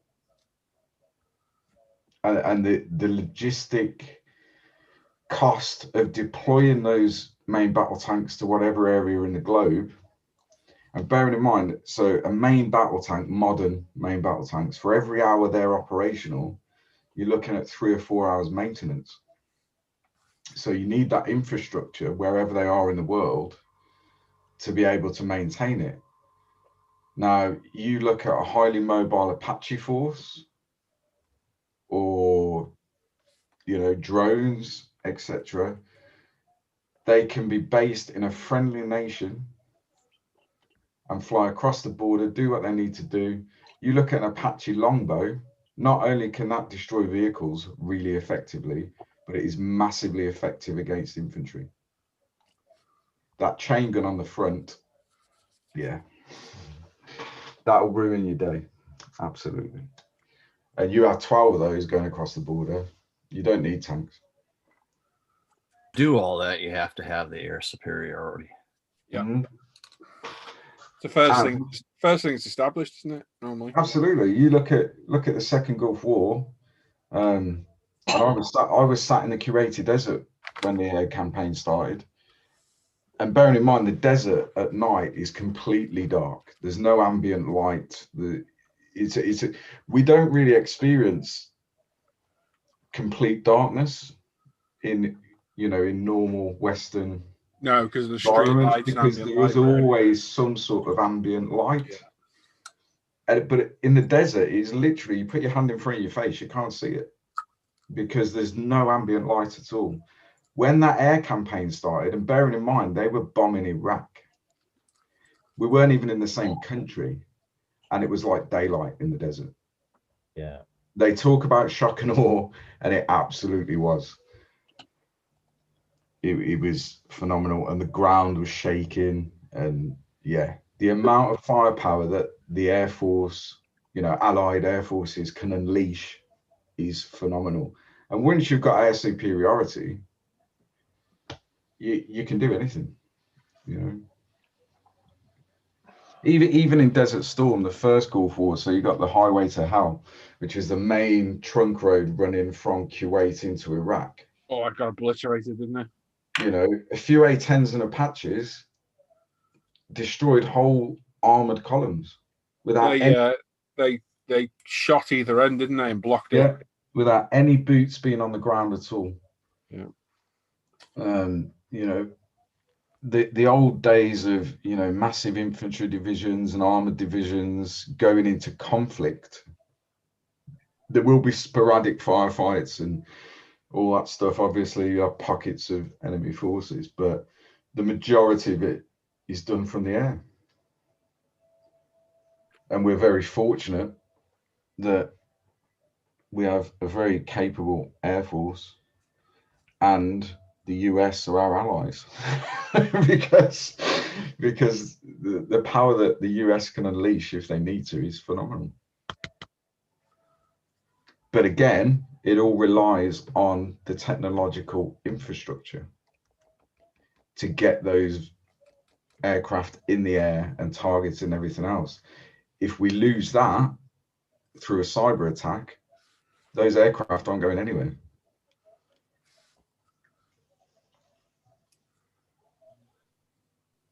Hannah's in the chat. Morning, Hannah. And everyone from Homework Central.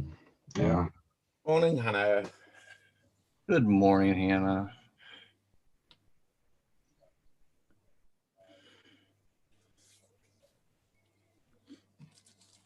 Son of a. About the Homework Central. Hannah made the comment, good morning from Homework Central. Oh, yeah. And we're running into actually my daughter's running into the same thing with my grandson. It's just unbelievable the amount of homework that he has. And he's just a little one. He's a Tango Foxtrot saying, have you seen the Hellfire missiles that kill by expanding metal rods and kinetic energy, no explosives? Yeah. Yeah, again, they'll ruin your day. Oh, Tim. Yo. Morning, Tim. Hey, Morning. Tim. Can't be the good Leith. Pardon? You can't be the good Leith. Leith? Yeah, to ruin your day. Oh, yeah. Oh, yeah. What about that?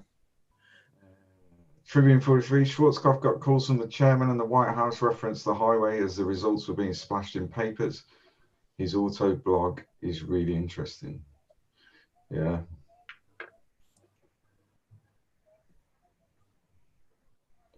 Whiskey Tango Foxtrot is saying, after getting air superiority, unleash the AC-130 gunships. Oh, yeah. Display. I'll say, don't the Challengers do have a version of the trophy system, don't they? That the Israelis have. Yeah. But how much can that repel? Like you said, you can have a drone with six missiles. How many of those do you think it could repel before it actually take a hit? It's very effective. Its countermeasures are effective, but against conventional munitions. Like RPGs. Yeah.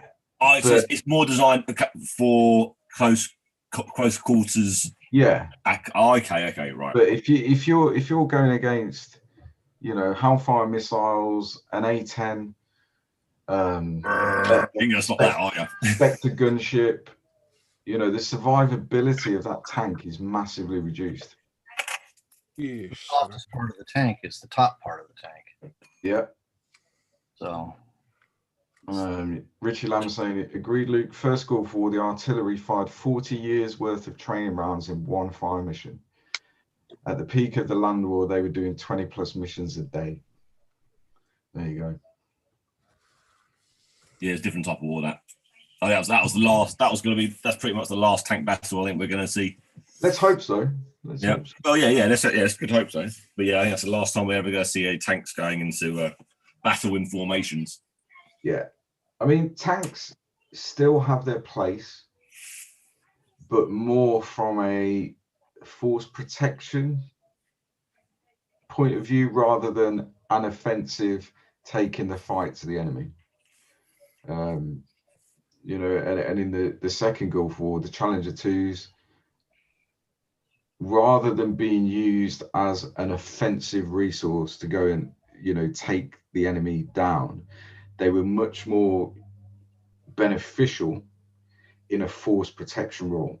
So if you had infantry units moving into a town or a built-up area, they were great at leading that offensive, because the fear factor from a Challenger 2 rolling down the road is quite significant. Would the tanks would have drawn a lot of the first fire as well, because they thought, right, we need to take that out. So they showed themselves quite early on.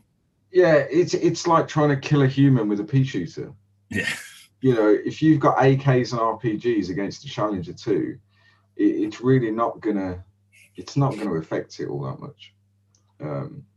I think all countries should sign up for some sort of deal where we just have like a robot war sort of scenario when it comes to specific rim conflicts. A very specific rim. Yeah, well, I seen a video about that. That wasn't a home movie, was it, Tim? No. Oh, actually, I don't know. Dan was in it. Good point. Oh, I meant your home movie, never mind. I do reenacting, and the group that I reenact with, one of the guys has what's known as World War II armor, and you can actually find them on Facebook.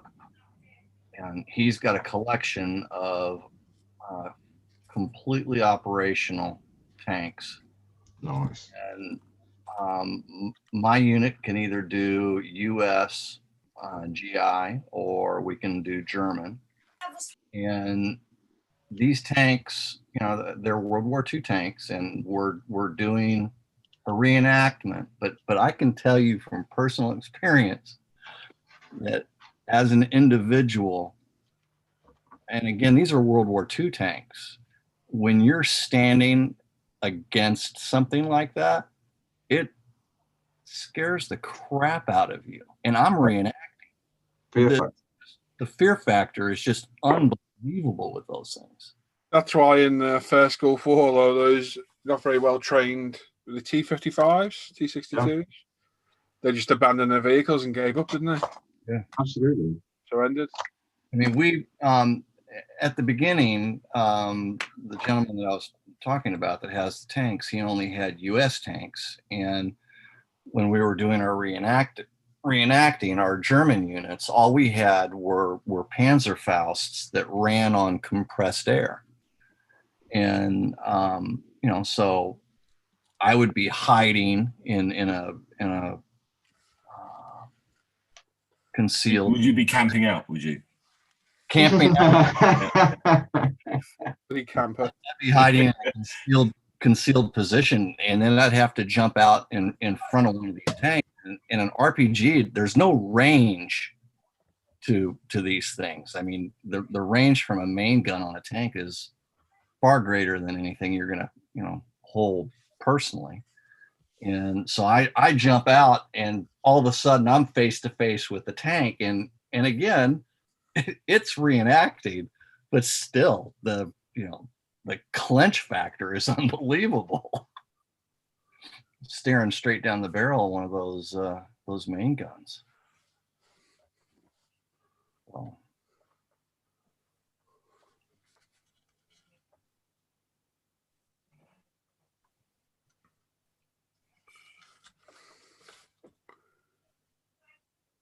He now has a Panther that's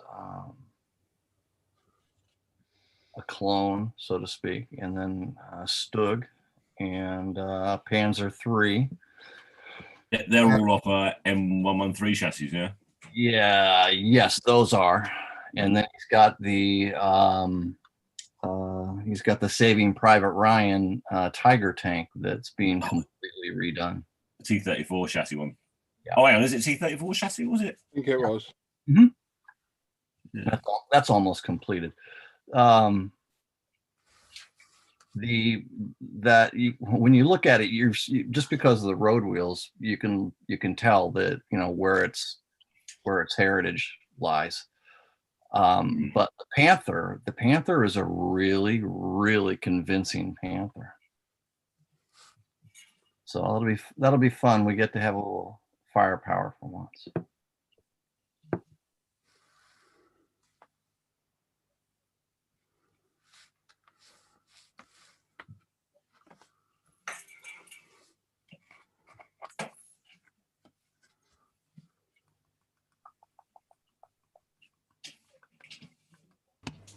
How's the lappy working out, Chunk?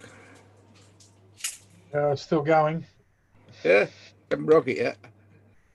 I haven't moved it. It sat down, and apart from the fan going crazy the other night, wouldn't stop. It was getting that loud, and then I just turned it on and started using. I don't think I actually set it up properly. So I had to leave, and it took about an hour to update and do everything I had to do. Now it's running all right. So, but yeah, better than being on the phone. I know that. Yeah, you can get back on chat roulette now, can't you?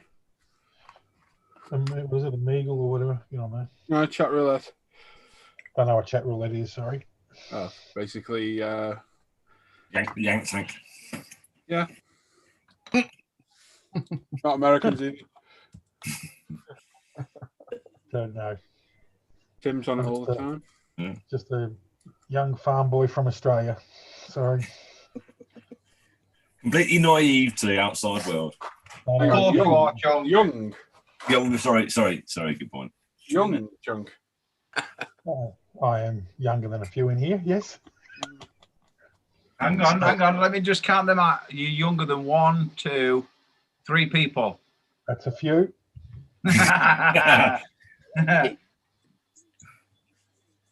Also, note to self: if you're using colour shift paint and you're flattening it back, don't ruin. Don't flat it back. Well, I had to on a couple of spots, and yeah, don't touch up very well. No. Yeah. But she's fixed again. She's all fixed again. Have you touched her up? Have you? I've touched it. Yes, I touched it hard. Note to self, don't let Dan touch it. Yeah. Oh, we got first thumbs down. Is Gary awake? Is he? Sorry, I was getting a drink. Did we read Richie Lamb's comment about a morale thing? No. No, so Richie Lamb's saying he thinks it's a morale thing as well. See a Charlie 2 beside you or a main battle tank coming towards you makes you think twice about sticking your head up. Absolutely. See, in any war scenario, if I was, let's say, sent out to the front lines, I'm going to crawl everywhere on my belly. I'm going to, do you know what I mean? I'm going to camouflage myself to the point where I'm carrying two, you know. Yeah, see, I mean, I can say, I can't go into details, but in Iraq, the second time I was there, we were in contact with a compound. And so we're in a firefight. And we've been in that firefight for probably about an hour, just under an hour. We'd got soft skin Land Rovers, and there was 8 of us, essentially, with small arms. And we just couldn't make headway against this compound at all. So there's a thing called a quick reaction force. Now, luckily for us, that quick reaction force was part of the Queen's Royal Hussars, they were a tank regiment. And we requested QRF. We couldn't use air because where this compound was, the potential for collateral damage to civilians and everything else. Yeah. So we asked for QRF, and the next thing we sort of feel, if you like, is the road starts to sort of shake a little bit because they're not the best roads. Next thing is 2 Challenger 2s coming down the road who turn their turrets towards the compound, fire 1 shot, firefight was over. So yeah, you know, they do Guys survive. Hey? Did they survive in the compound? No. Yeah, mate. They were back at it straight after dinner. Yeah. Oh, but that bloke yesterday, yeah. Yeah. They so they do have their, you know, they can end a firefight really quickly. The problem with main battle tanks is getting them into the fight because of the logistical challenges in getting those vehicles to wherever in the world they need to be. That's the problem, and that's why we're moving away from it. Tanks were good at one time. War changes like the Second World War changed from the First World War, changed to the Vietnam War, changed to the Korea. Do you know what I mean? It's war's an ever-evolving thing, isn't it? Let's face it. I mean, I don't know. I've been out, well, just over 10 years now. But I would imagine that if that scenario happened now, with the advances in technology and the targeting systems of UAVs and everything else, I think there's a fair chance that air support from a UAV with very specific targeting would mean that the tanks didn't deploy and that compound was dealt with from the air. I don't know for definite because I've been out a long time, but I didn't know you come out. Oh, I came out about 10.5 years ago. Yeah, he's into wargaming now. He used to go back in. That's Twister. I'm too old now. Twister on his gaming mat. Yeah, he's lost his. Brian says, "Who cares? They survived. They were shooting." So I was taking the Mickey, Brian. Sorry, sorry, Brian. I believe the word is facetious. I was being, or sarcastic, probably better, isn't it? Yeah. I don't care if they die, Brian. Don't you worry about that, mate. Yeah, I was joking.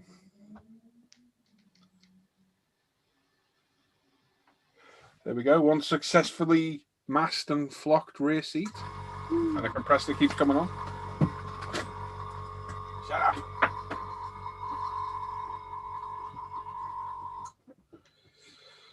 Work on the rest of the interior now.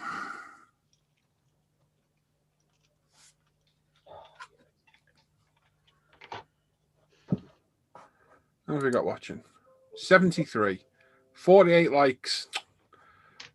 Nearly a 50. So far. Nearly a 50. People supported us. Oh, yeah, Peter said that as well. I didn't see that, Peter. Yeah. Gary, change your thumbs down and we'll have 59 then. 49.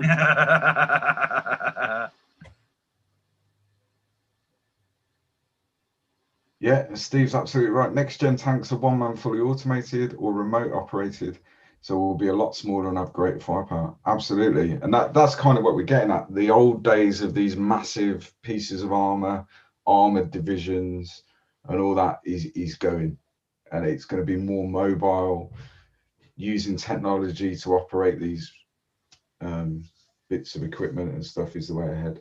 And I think that's what the government are getting at, that they're investing into technological advances rather than these big armored divisions and everything else. Just look at the Japanese have a 6-wheeled vehicle that's rapid deployment, that's got a huge main gun on top of it. It's got a turret and a really large main gun, but it's wheeled. Yeah. Oh, that thing's got to be fast. Yeah, and that's the way ahead, definitely. And Richard Ham's right, bombs and missiles now with GPS can go through a letterbox. Yeah, absolutely. Very accurate. If only the postal service could work that out with letters. Yeah. Hermes. Amazon do a good job. Yep.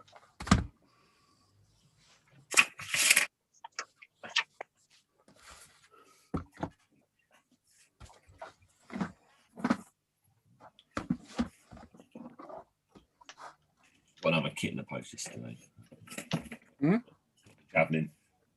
Oh, you got it, yeah? Yeah. Lovely kit. I bought that 12 scale Ferrari F40, Tim. Yeah, I'll see 16, sorry. Very nice. Yep. Brand spanking new, still sealed. It's box. Perfect. Yeah. Yeah, you like that Javelin, Tim? It's a good kit. Yeah, do you know what? I just looked at it. I thought it's quite simple, but it's really well. It is. Yeah. Really well There's a bit of a fit on the left-hand side engine nacelle. Just needs a little bit of sanding to get it to fit properly. Oh, okay. That's it. The rest of it's beautiful. A cracking kit, mate. Really nice. Brilliant kit. I was after him to open it up the other day. Here's Gary. Oh, we've got 59 now. Well done, everyone.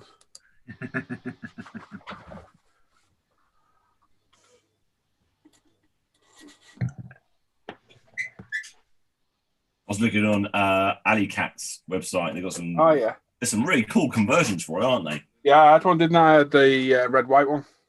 I thought you did. I see. There's the red white, and then it's got black and yellow underneath. I was like, that looks really cool. Yeah, looks like a lot of work though.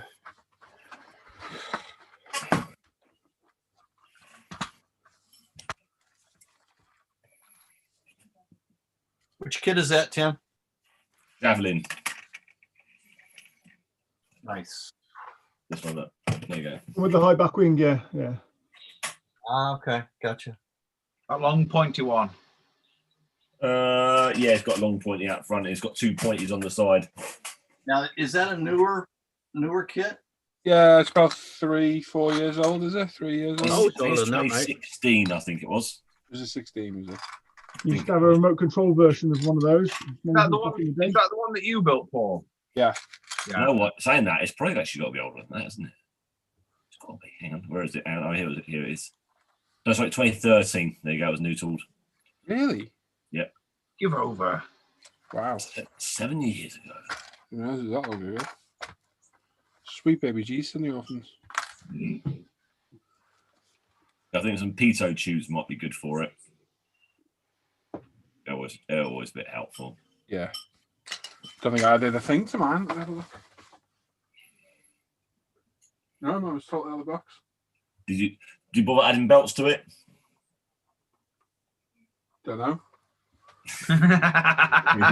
Did you hear the vacants in the voice? Don't know. It's got to be 5 years ago I built that, hasn't it? Yeah. Easily, yeah. 4 or 5 years ago. I'd look down, but I'm not bending down because it hurts. Fair enough. Have a look on ISM, Paul. It'll be on there, won't it? It'll be on there somewhere, yeah. Good idea. What was that, Norman? You volunteer? Good lad. That was very kind. Wasn't that kind of Norman?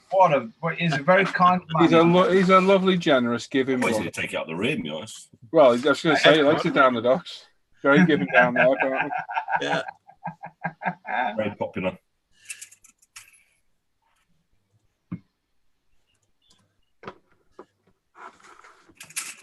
Yeah, I did go through the box and then I was looking for it. I was like, oh no, where's the fuselage halves? And I realised, they're these really big bits that go around the side that you'll never see the join on. I was like, that's really clever. Yeah. But minimal Well, amount. there's a join at the side, but you won't see much. Yeah, but compared to the normal over the top and bottom one. Oh, yes, I remember that, Bill. You kept referring to it as the vegan, didn't you? Yes, I think I just finished the vegan, hadn't I? Yes. I called it the vegan every time. Every so often you go, it's not a vegan, it's a javelin. Very similar aircraft, aren't they? Pointy and fast. Bob Bobson is in the chat saying hello all. Hello. Oh, Bob.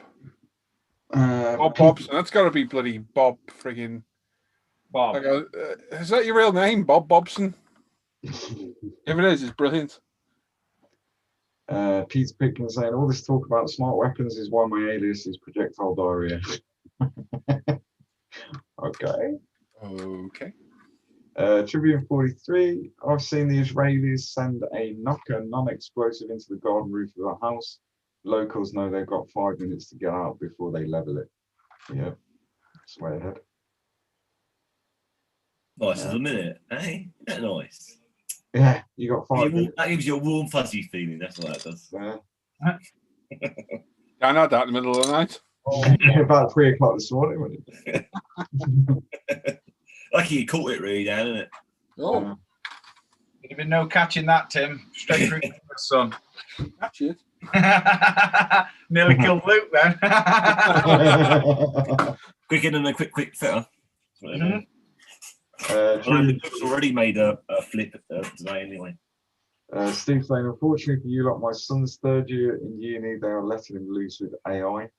His tutor singled him out and told him his AI isn't allowed to complete his exams.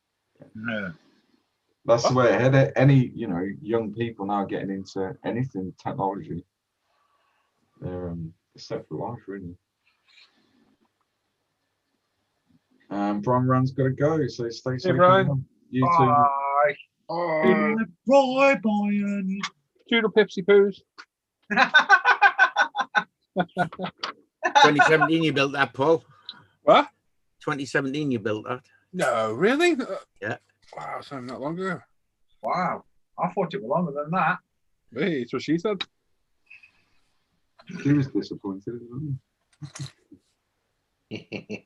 Or at least someone disappointed.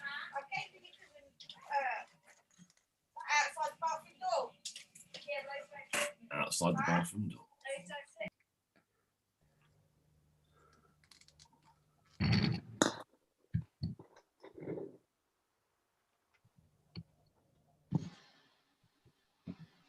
The back of the seats leather, they've got to be, haven't they?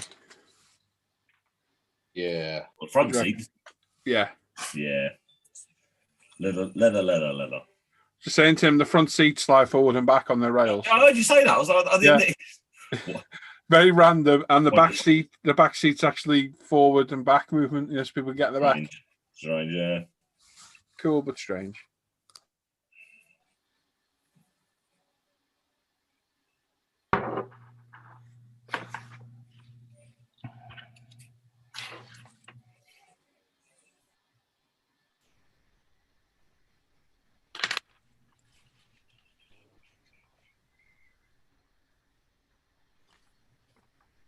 I take it the kit decals were pretty good for that airfix. Well, it depends who you listen to. I was going to say, is this the one where Lee said he had a massive problem with it? Yeah. I had no issues with it at all. Cool. They were fine.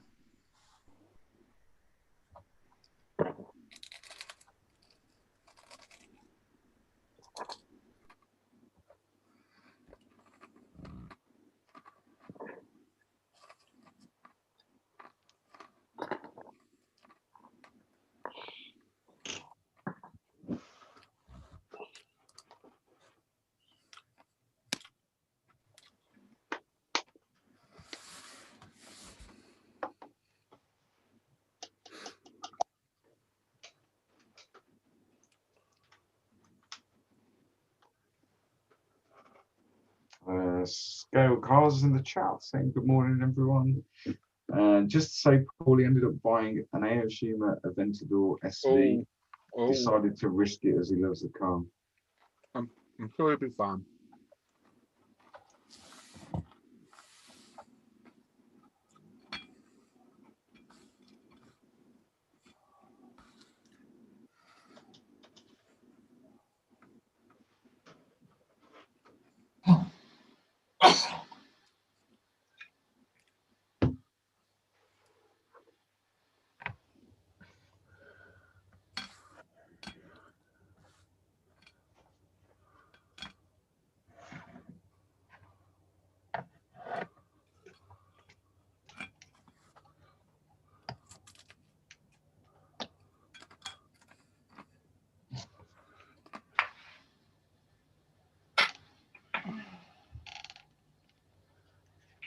I'm back in a second.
So it's a plane that definitely looks really good when it's in flight.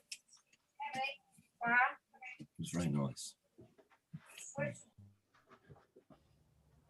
What's up the Javelin?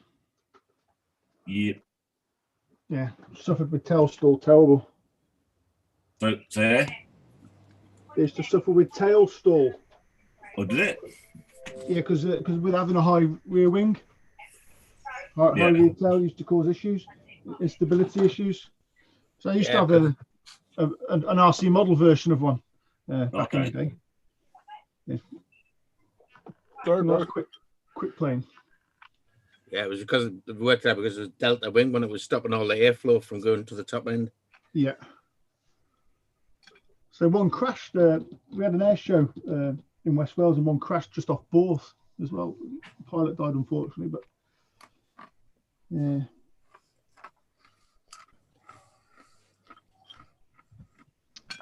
Sorry, chaps. The only thing I suggest, Tim, is when you put the wings on, put little tags along. Now little slivers of practice card, just to thing of the wings on, because the joint length to the wings to fuselage is a bit.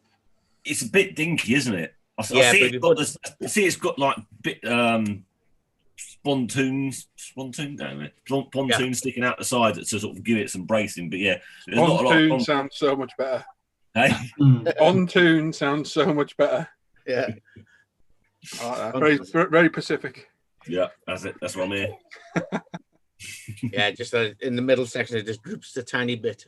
But you put a couple of tags underneath it, it'll lift them back up and meet perfect wing to fuselage joint. It's great kit though. It's a great kit to build. It just goes together.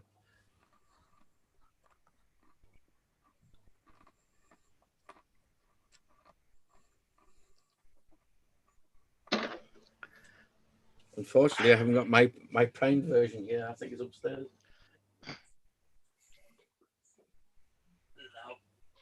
What's the way these quick boost do control lever set, but I can't work out where these things go.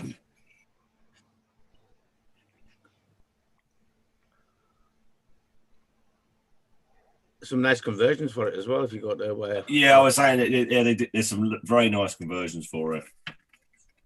I've got enough in my life of resin as it is. Yes, Peter, repost your question, mate. Repost it.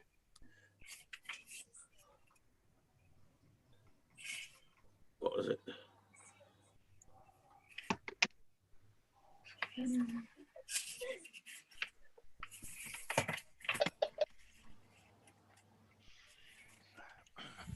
Right, control lever's got the joystick, what I call joysticks. So must be. There's the image of it.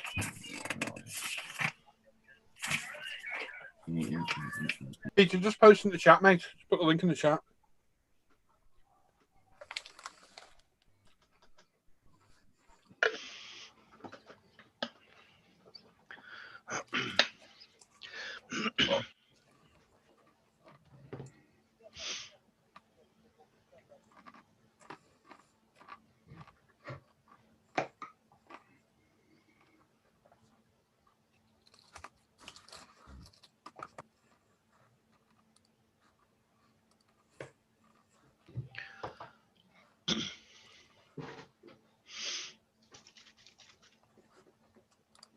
Do you think the Hengong 116 metal tracks will fit the Trumpy Panther? Ooh. I would say be very careful.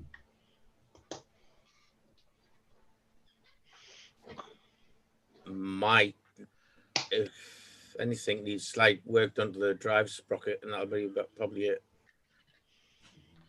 Google it, see if you can find anything on Google, see if it's actually built one and used them type of tracks on it.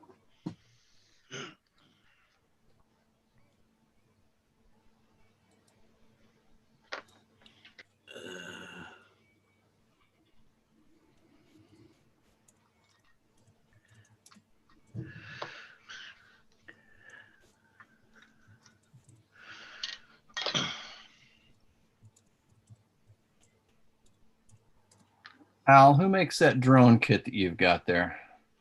Revel. And you've been enjoying that one? No. No.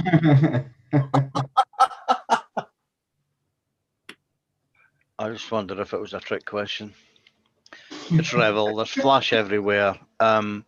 It's typical of Revel where you've got two halves of something, and one is molded perfectly and the other one is soft molded.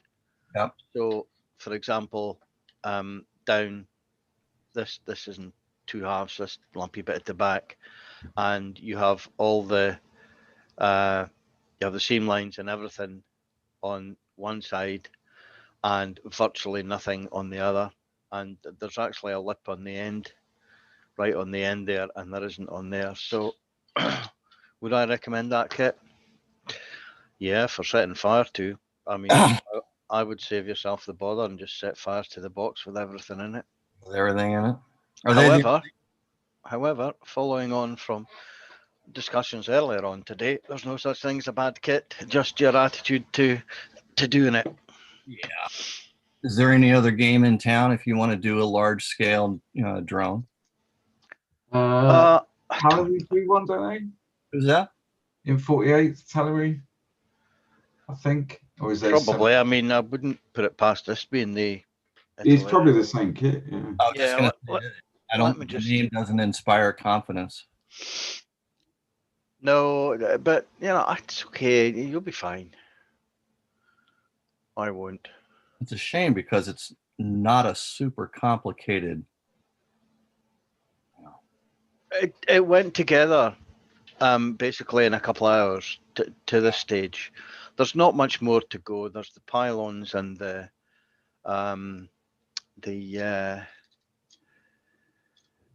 weapons and the gear and the doors maybe.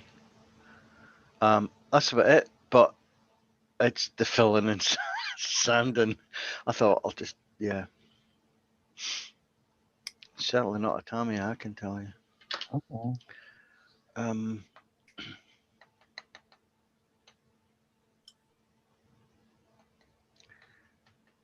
Right, Steve. There's a company called Taigen. Taigen.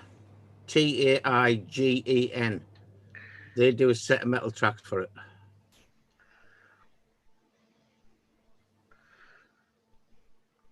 It's ready RC, but apparently they fit the trumpeter kit.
Dan? Hello? John Stone sent you that video. Which one? The guy in the bus stop. Don't mention the word, C word. I've just received a video from Mr. Stone. Quite funny, that. Yes.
Chaz Arts in the chat saying, morning all, funny in the new man cave trying to get his mojo back.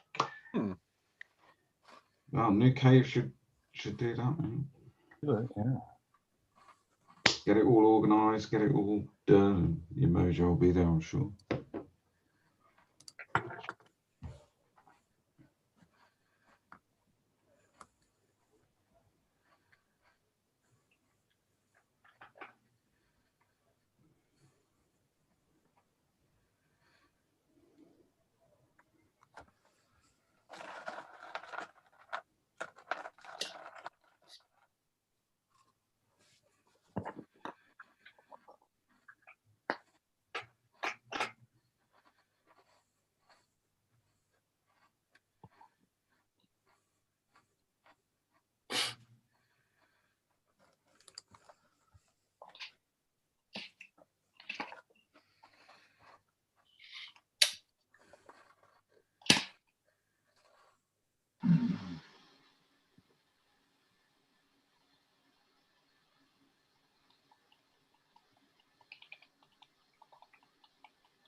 Dan.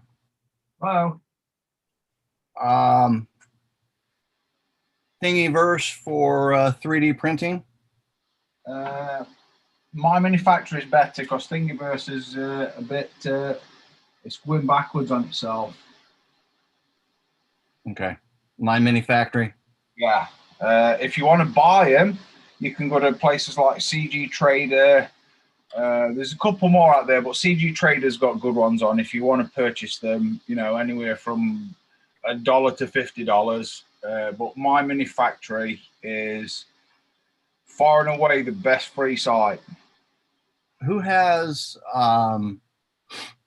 figures for printing? Probably CG Trader if you wanted to, you know, really get right up there in high-end stuff. Okay. I would recommend just starting off small off My Manufacturer first. You can always scale up. So the little Warhammer figures that Luke does, yep, the tiny ones, you can scale them up to as however big your printer can handle. Do you know what I mean? So, you know, it's all scalable, let's say. But I would, yeah, probably start off on My Manufacturer first. Find your feet, and then all of a sudden you'll be printing everything. You'll be saying to people at work, "Don't touch that printer. It's not for teeth."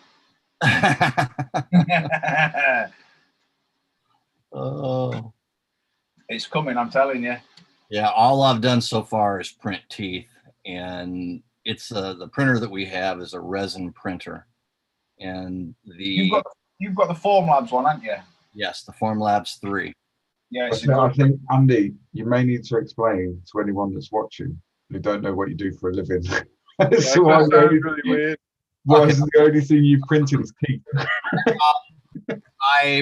My wife and I own an orthodontic or dental lab, and the way the future seems to be working out is that things are being shipped to us by STL files rather than shipping us a mold itself. And especially with the C word going around, it's much easier to ship a file than anything else. And we can have a file sent to us by email, print somebody's set of teeth. We can fabricate the appliance in our lab and send that appliance to the doctor, and it's never touched a human being other than us fabricating the appliance. So it's kind of the way things are going, and it's a bit of a learning curve.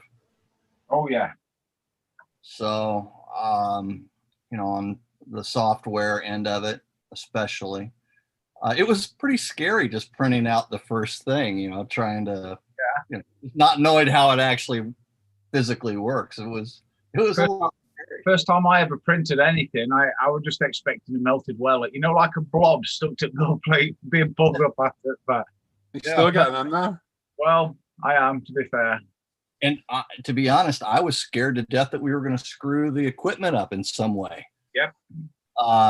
You know, it's like, so we were afraid to even touch it. But so the resin that we got initially isn't really compatible with, while we can print teeth, we can't do what we need. The materials that we use aren't all that compatible with that particular resin. So I've got a tank full of resin that I can burn up on fun things, so to speak.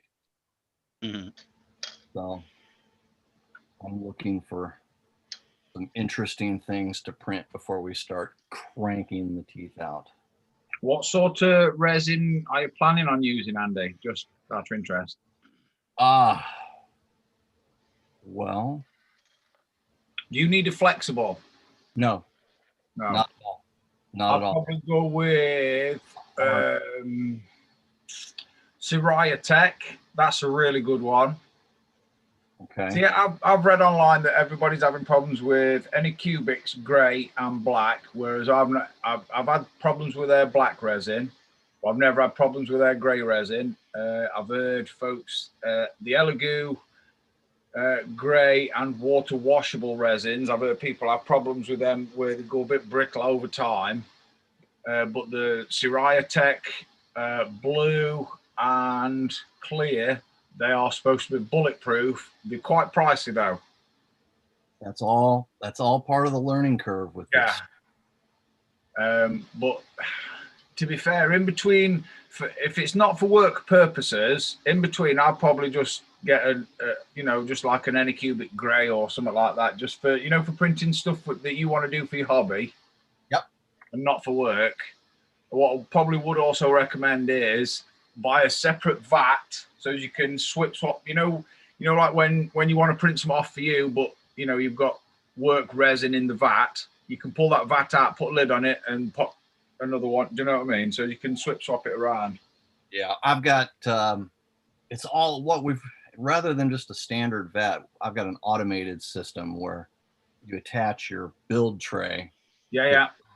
Hit a button, and it drops it down into the vat, and then there's like in a medical lab where they've got an impeller that spins. Same thing.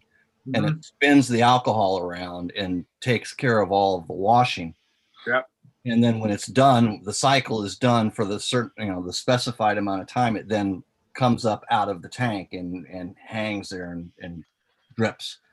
But I've got 2 vats that are just vats, and that you would manually clean the models on. So I can use those for for my hobby purposes. There's nothing worse than hangs there and drips. Yeah. I would recommend, just for some late night viewing on YouTube, go and watch Uncle Jesse. He's what Clay his name is. He does cosplay, but he's got probably, I don't know, 30 resin printers. He knows his onions, that boy. And what's the other one? 3D Print Farm.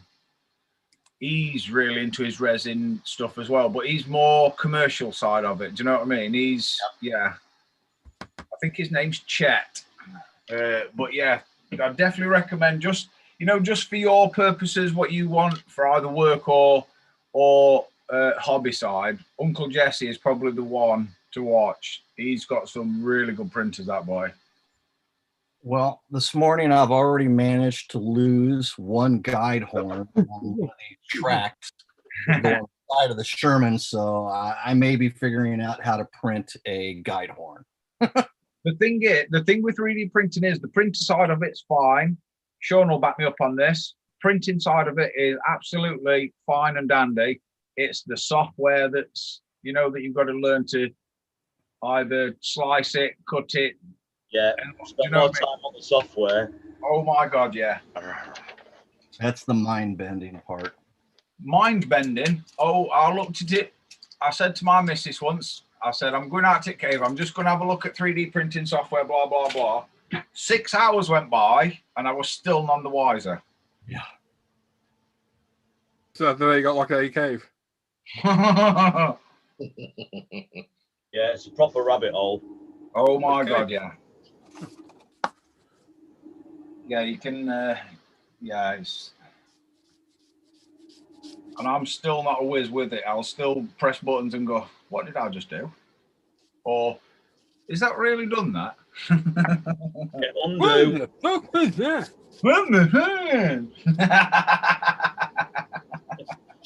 Everybody just going, what? Yeah, that undo button's well used. Yeah. It is good. Once you get the hang of it, though, it is so much fun, isn't it? How much fun do you have, Sean, printing? Oh, there's loads. But I mean, you go through that stage originally of print all the things. Everything you find is like, ooh. Everything. Yeah, I've printed everything. If it's on the internet, I've printed it.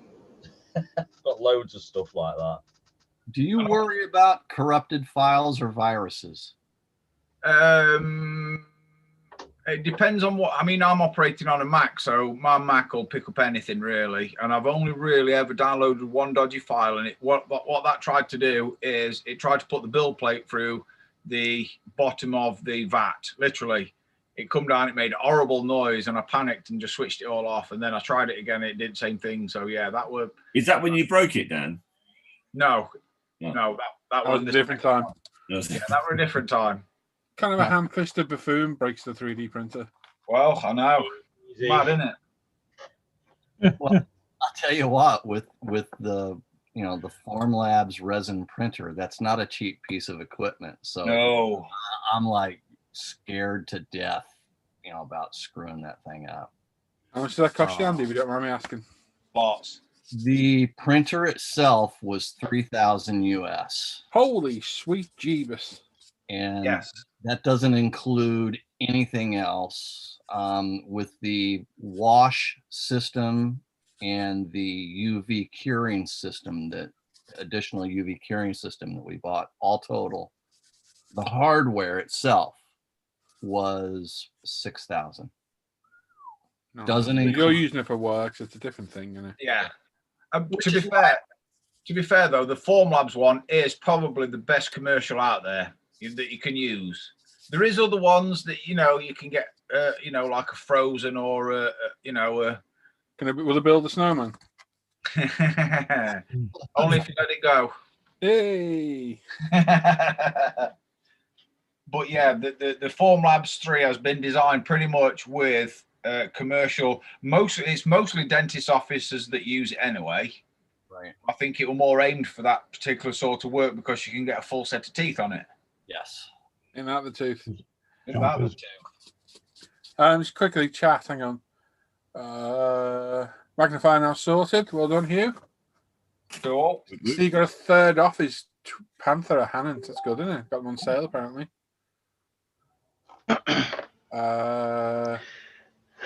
Chat saying he hasn't built anything since the first lockdown. Damn.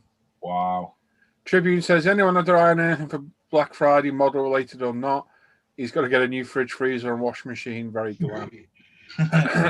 Loads have got my eye on. Living life to the full. I want to say, when is the Black Friday sale? Is it next week? 27. Just keep an eye on UMP. It's where you need to go. UMP. I need to go to UMP anyway, so. I was just talking to everyone in general, not just you. Oh no. Yeah, would there be no Telford that's kind of crippled us? Yes. Yeah, there's some stuff from UMP I need, but I'm going to hang on till Friday. Yeah. And then do a big order, I think. It's only UMP actual products that are being reduced. Yeah, that's what I need. Yeah. No, I've always got my eye on stuff that I could spend thousands in a day quite easily. But the two things I've been after lately, I've actually got. I've got my Countach and my. Hey. If anyone had a Countach, Dan, if anyone had a Countach, mate, it was you before you shaved it off. Definitely. They are called Countaches, aren't they, Tim? Oh shit. Yeah. The proper name is Countach. Countach. Countach. I mean, if you said that in a slightly ongoing Italian accent, it probably doesn't sound right. No. So yeah, I have my eye on those two things, and I got them, so I'm happy. Saying that, we could probably get Tony to say that, and we might sound a bit wrong. No. Oh no. Let's leave Tony the hell alone. Yeah. £20 coming in. £10 going in. Well, it's 60. 85 to 3s and 2s. £10 to get it back out. That's just mathematical, but yeah.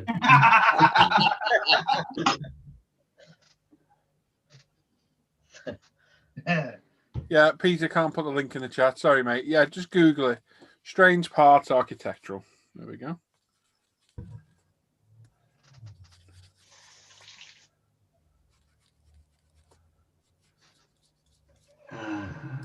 It's amazing, isn't it? Our idiot brains all think they're like.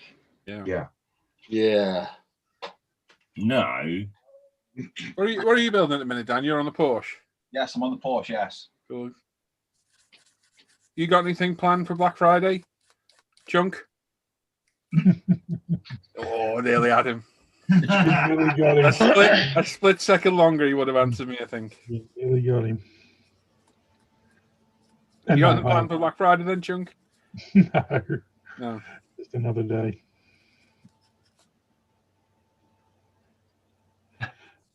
How do you? I chuckle. You guys have got Black Friday, but for you, it's just like, why couldn't you have done Black Wednesday? because we're going to follow your bloody traditions like normal. Yeah.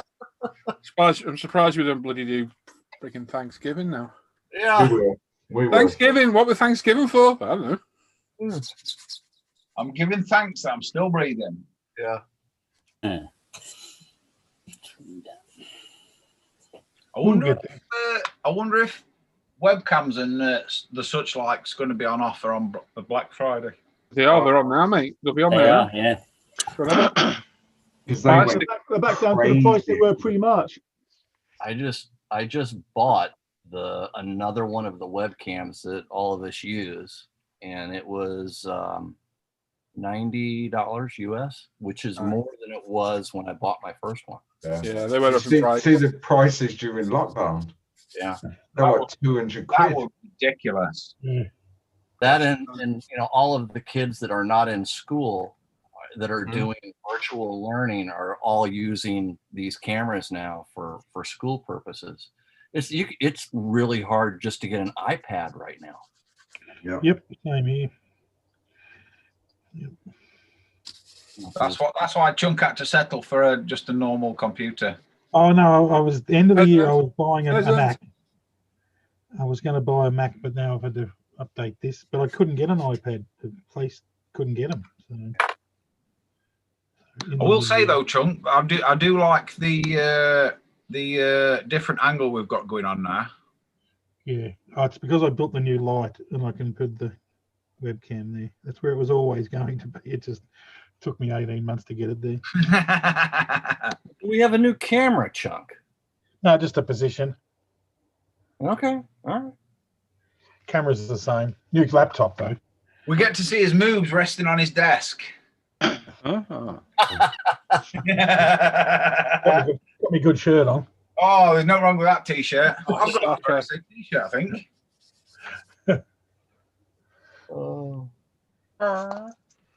I've got an Avengers. Why are you painting, Chunk? Is that a Space Marine? Yes, it is a Space Marine. Nerd. Yep. I'm okay with that. Yep. I could technically say there's a lot of nerds in here. We're all nerds at end of the We're day. all nerds. Yep. Speak for yourselves. I actually like the figures and the things I don't know about. Yeah, he's not that gimpy. Doing the game. No, there's a difference between nerds and pervs. It's a very thin line, all that. Restraining order.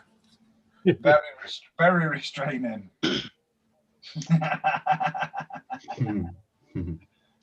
Oh dear. I can't say nothing anyway myself because I have a couple of Warhammer bits in my stash. Fancy being sheep and following Luke. No, I've had mine for a while now. I suspect there's some more in the loft as well. The thing that I can't justify is the price. Yeah.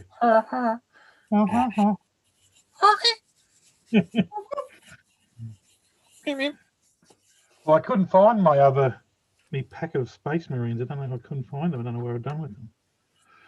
So I had to go and buy some paint. And I went back to the little toy shop and they had the starter pack thing on special from 70 to 30. So I thought I've got to get that. And it's got 15 figures in it. Yeah, that's good. Plus, it's got the dice and the game and the board and all this crap with it as well. You can play it now. I'll send Luke said he needed dice. I'll send them over to him. See, I were yesterday, and in the one of our local shops that sells a bit of Warhammer 40k stuff, they've got an entire stand with paints on, and on that stand they've got some dice, and at the side of the dice they've got tape measures. Yeah. What the freaking hell is the tape measure for? Measuring stuff, mate. Well, and I thought you knew this being a builder. Well, I understand what it's for in the building trade, but why? Well, I'll give you a tip though, Dan. Even outside the building game, tape measures are still used for measuring stuff. Yeah, but in a game, why do you need a tape measure? I've never played the game. I'm going to guess that there's some sort of distance thing with a dice roll. Yeah, so every unit has a movement characteristic, which it's all measured. I've got one of them. Yeah, have you heard that middle of the night? So honestly, you have to measure how far it can move.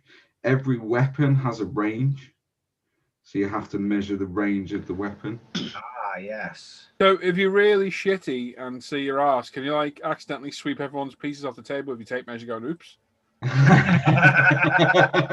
Oh, Butterfingers. Oh, what have they done? Oh, sorry, people. I win. I just want to know. Go on, Al. Sorry. Do you get a Warhammer hammer, Luke? Not yet. Not yet. I suspect there's one going to be appearing at some point along the way. Just have to use my own hammer then. Tribune says, what cams are you using? No idea about them as well as Amazon. Most of those are on Logitech C920s. And I've just checked on Amazon and they've shot up in price again. I don't think they call them C920s anymore. C930, are they? 930. Well, they're the Logitech Pro is what they're I'm a C922. I am because you can't get 20s here for some reason. That's the newer one, isn't it, Ancient? Yeah, but I was there the other day looking at them, and there's a newer one out again now, which is more. They've kind of brought out like a full streaming one and all that because of what's been going on. I think so. And it's a lot dearer. I think I paid for this one. I think I paid about $140 Australian, and I think the new ones are about that they've brought out at $270 something. So free baby G's, only opens. 922 is £142 on Amazon. Oh, wow. Oof. Yeah. And if you can get them at Argos, they're 94 quid. Are they? Yeah. It's the same as everything. Like looking, funnily enough. Camera mounts, Yeti microphones, no anything. You can't get anything. It's just. See, I bought an arm for my, like a boom arm for my overhead camera, and I think you're about 14 quid to buy the exact same one now. It's nearly 90 quid. Yeah, I've got the same one as you done. Isn't it? Yeah. Robin swear words. Yep. So I bought the same boom arm as you. Then I bought it's like an extension to it that just screws onto the boom arm. Yeah. And then you can angle your camera. Yeah. And that was, as I say, the boom arm was probably about 13, 14 quid on Prime. The actual extension, I think, was about 6 quid. And I was looking the other day, just the extension, this exact same one, is now £42 on Prime. Good God. Ridiculous. Yeah, you can buy through Amazon, but not connected to them, obviously. Well, certainly not Prime. You can get them from for about £83 and $4.50 shipping. It's mad, isn't it? Going crazy. Some people want after a global pandemic and everybody needs to Zoom call. So I know, let's make a bunch more money off of them. Yeah, that works. Well, I'm gonna have to start employing that at work. Ronald says on your UP site, one of them starter mega Sander mega starter pack and be back in stock. No idea, Ronald, mate. Well, just literally on the back end, mate. We must be out of stock of some Sanders. Literally as and when, buddy.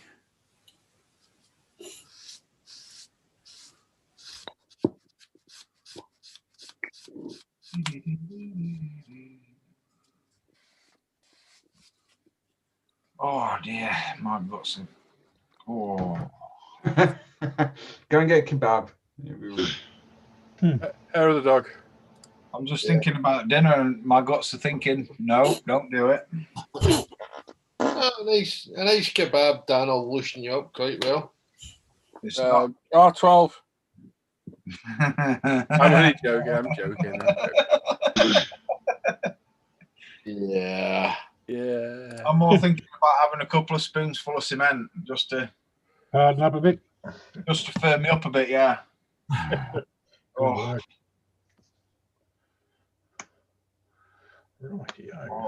There is a story about years ago with some cement and something else, and it was quite funny. Yeah, by the look of it, we're out of stock of our 240 thingies, so that'll be what it is. Oh damn! Yeah, But the individual packs are there if you need any. Good job, I've got about 1,000. I may have one or two. I'm gonna say there's only you I can think of that's got more than me.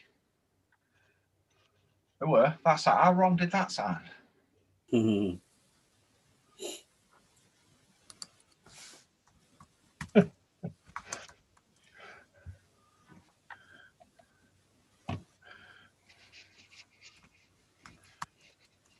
I was going to clean car this afternoon, but I think that's for a window now. Ooh.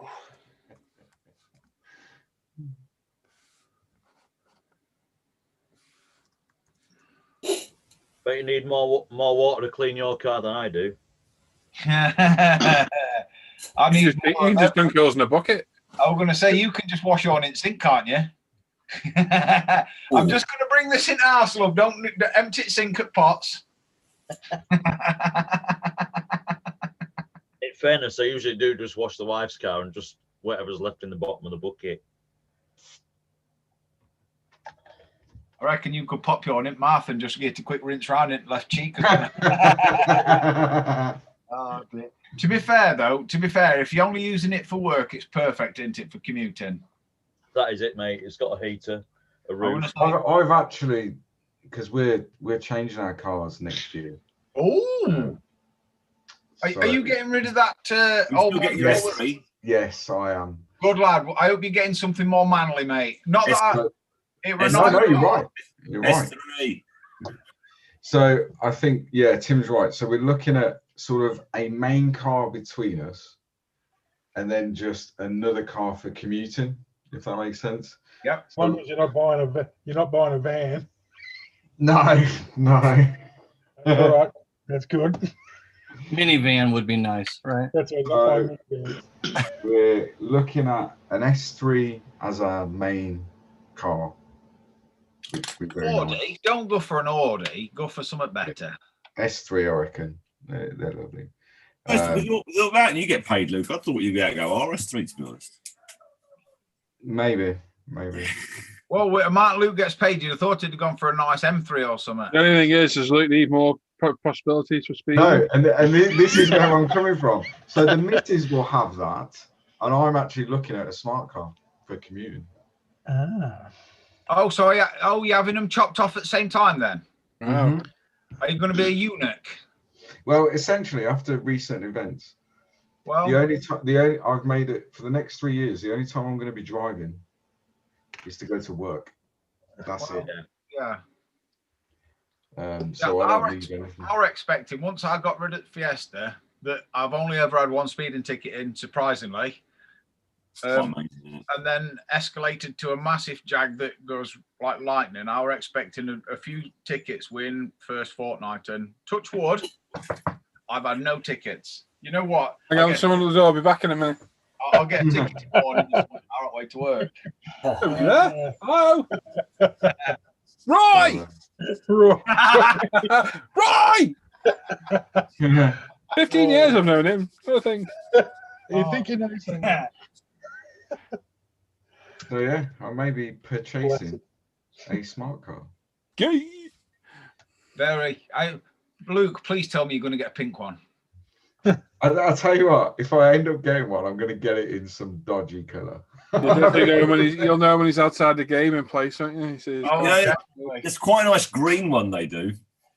Do you know I seen one of those? What are those Renault ones? Them little Twingo. No, are they Twizzes? Electric jobbies. Oh yeah. You were one of them on. I think it was Facebook Marketplace. A car place is selling it, and it'll outperform my Jag. It'll go like the proverbial off the stick. It's been lowered 40 mil at the front and 60 mil. No, other way around. 60 mil at the back and 40 at the front. It's got great big slicks on it, and I don't know how it's road legal, and it'll do more than my Jag. Wow. Luke, what you need to go have a look. Car Wow had recently on there the new Toyota Yaris. Mm-hmm. Ooh, yeah, that's a good looking thing. I tell you what, they don't. The Yaris doesn't hold up very well over here. No. So for homologation reasons, and this is the only homologation car I've known to be produced recently, is Toyota wanted to do a rally car and they wanted a 2-door Yaris, but they had to produce so many to have it homologated. So they're making 25,000 of these little 2-door, 4-wheel drive, 3-cylinder turbo, 265 brake. In a Yaris. In a Yaris. Honestly, go look at Car Wow channel and have a look down it and have a look at the little Yaris. It's nuts. It looks so much. So you can switch it. You can switch it on the. You can switch the differential, so you can have it 40 front, 60 front, 40 rear. You can then switch it 50-50, or you can switch it 70-30 to the rear. Yeah, he goes, it's so much fun. Even he's like, I think I need to have one of these. It looks good. It's really good. So imagine under a stick, Luke, and then flicking it.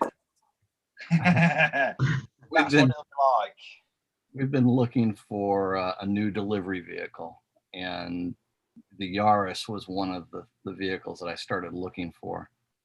And the first thing I noticed about the Yarises is in the used car market, there's all kinds of parts that have fallen off of them. You look at the car that's for sale and it's missing mirrors and the just components, like body components all over it. You got to. One thing I say, Andrew, you got to look at the clientele that buy the Yaris. Yeah, they're about your age, Andy, and they keep ramming stuff. I was going to say that's just poor driving. They need to clean the glasses more. Andy's in the right state for it, anyway. Oh yeah, well, yeah, they drive larger cars, unfortunately. Drive tanks where Andy lives. Oh my God.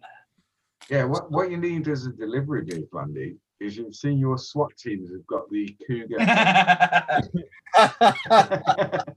what you need. I tell you what I ought to do is just let them, just say, hey, use my truck. I drive a 1-ton truck and just start using it for a delivery vehicle. Get a Cougar M-Run. That's what you need. I was in a convenience store and I'm inside and I'm picking up a few things, and all of a sudden I look and everybody is staring outside the window, looking outside the windows, and they're all like, oh my God. And I turn, I'm like, what's going on? And I walk outside and there's an older lady in a very large car that is ramming repeatedly the side of my truck. Hitting the side of my truck, backing up, hitting it again, backing up. She's doing this multiple times. And I run out there and I'm like, hey, stop. And I said, what are you doing? And she's like, I'm hitting your truck. And I went, I know, stop. It was completely out of her mind. I got her to stop. I get her to get out of the vehicle, and she's hooked up to an oxygen bottle. Bottle falls on the ground, and I'm like, oh my God. Tell you what, if someone had been ramming my car, they'd disconnected the oxygen. Just turn it off. Just turn the oxygen off. Funny now, isn't it? Ramming my car. Pinch the line. So yeah, I got to looking at it, and because of the height of my truck, all she was doing was hitting the frame. But why was she ramming your truck in the first place? It was just in her way. Oh, fair enough. And I don't know why she couldn't figure out back up, turn the wheel, but she just kept doing it. It was multiple times that she hit my truck. The length of time was, again, me being inside the store, figuring out what everybody was looking at, and then going outside. And she hit it a couple more times when I was outside. Didn't do a thing to my truck, but destroyed the front end of her Mercedes. It was a large model Mercedes that she was driving. God. You gotta watch out for them where I live. I can't wait till I turn into one of them sort of people. Yeah, you wouldn't do it in your Jag though, would you? You buy a car specifically. That's probably using randomly trucks lately. No. Oh. Actually, say about Dan in his car. Did you sell the Fiesta? It had a power issue when I went to put the key in yesterday. So the battery. You mean it didn't start? Yeah. Yeah. Yeah. So that when the seller, when the buyer was there. Yeah, so I need to put a new battery on her. It's only like a pencil battery anyway for Fiesta, so it's all right. That Fiesta is going to outlive you. Oh, wait a minute. Just before they turn up, you push it downhill, bump start, drive it back up put it back up on the drive, leave it running. Yeah, sir. Just don't stop at the bottom of the road. Yeah. Just don't turn it off till you get home. Yeah.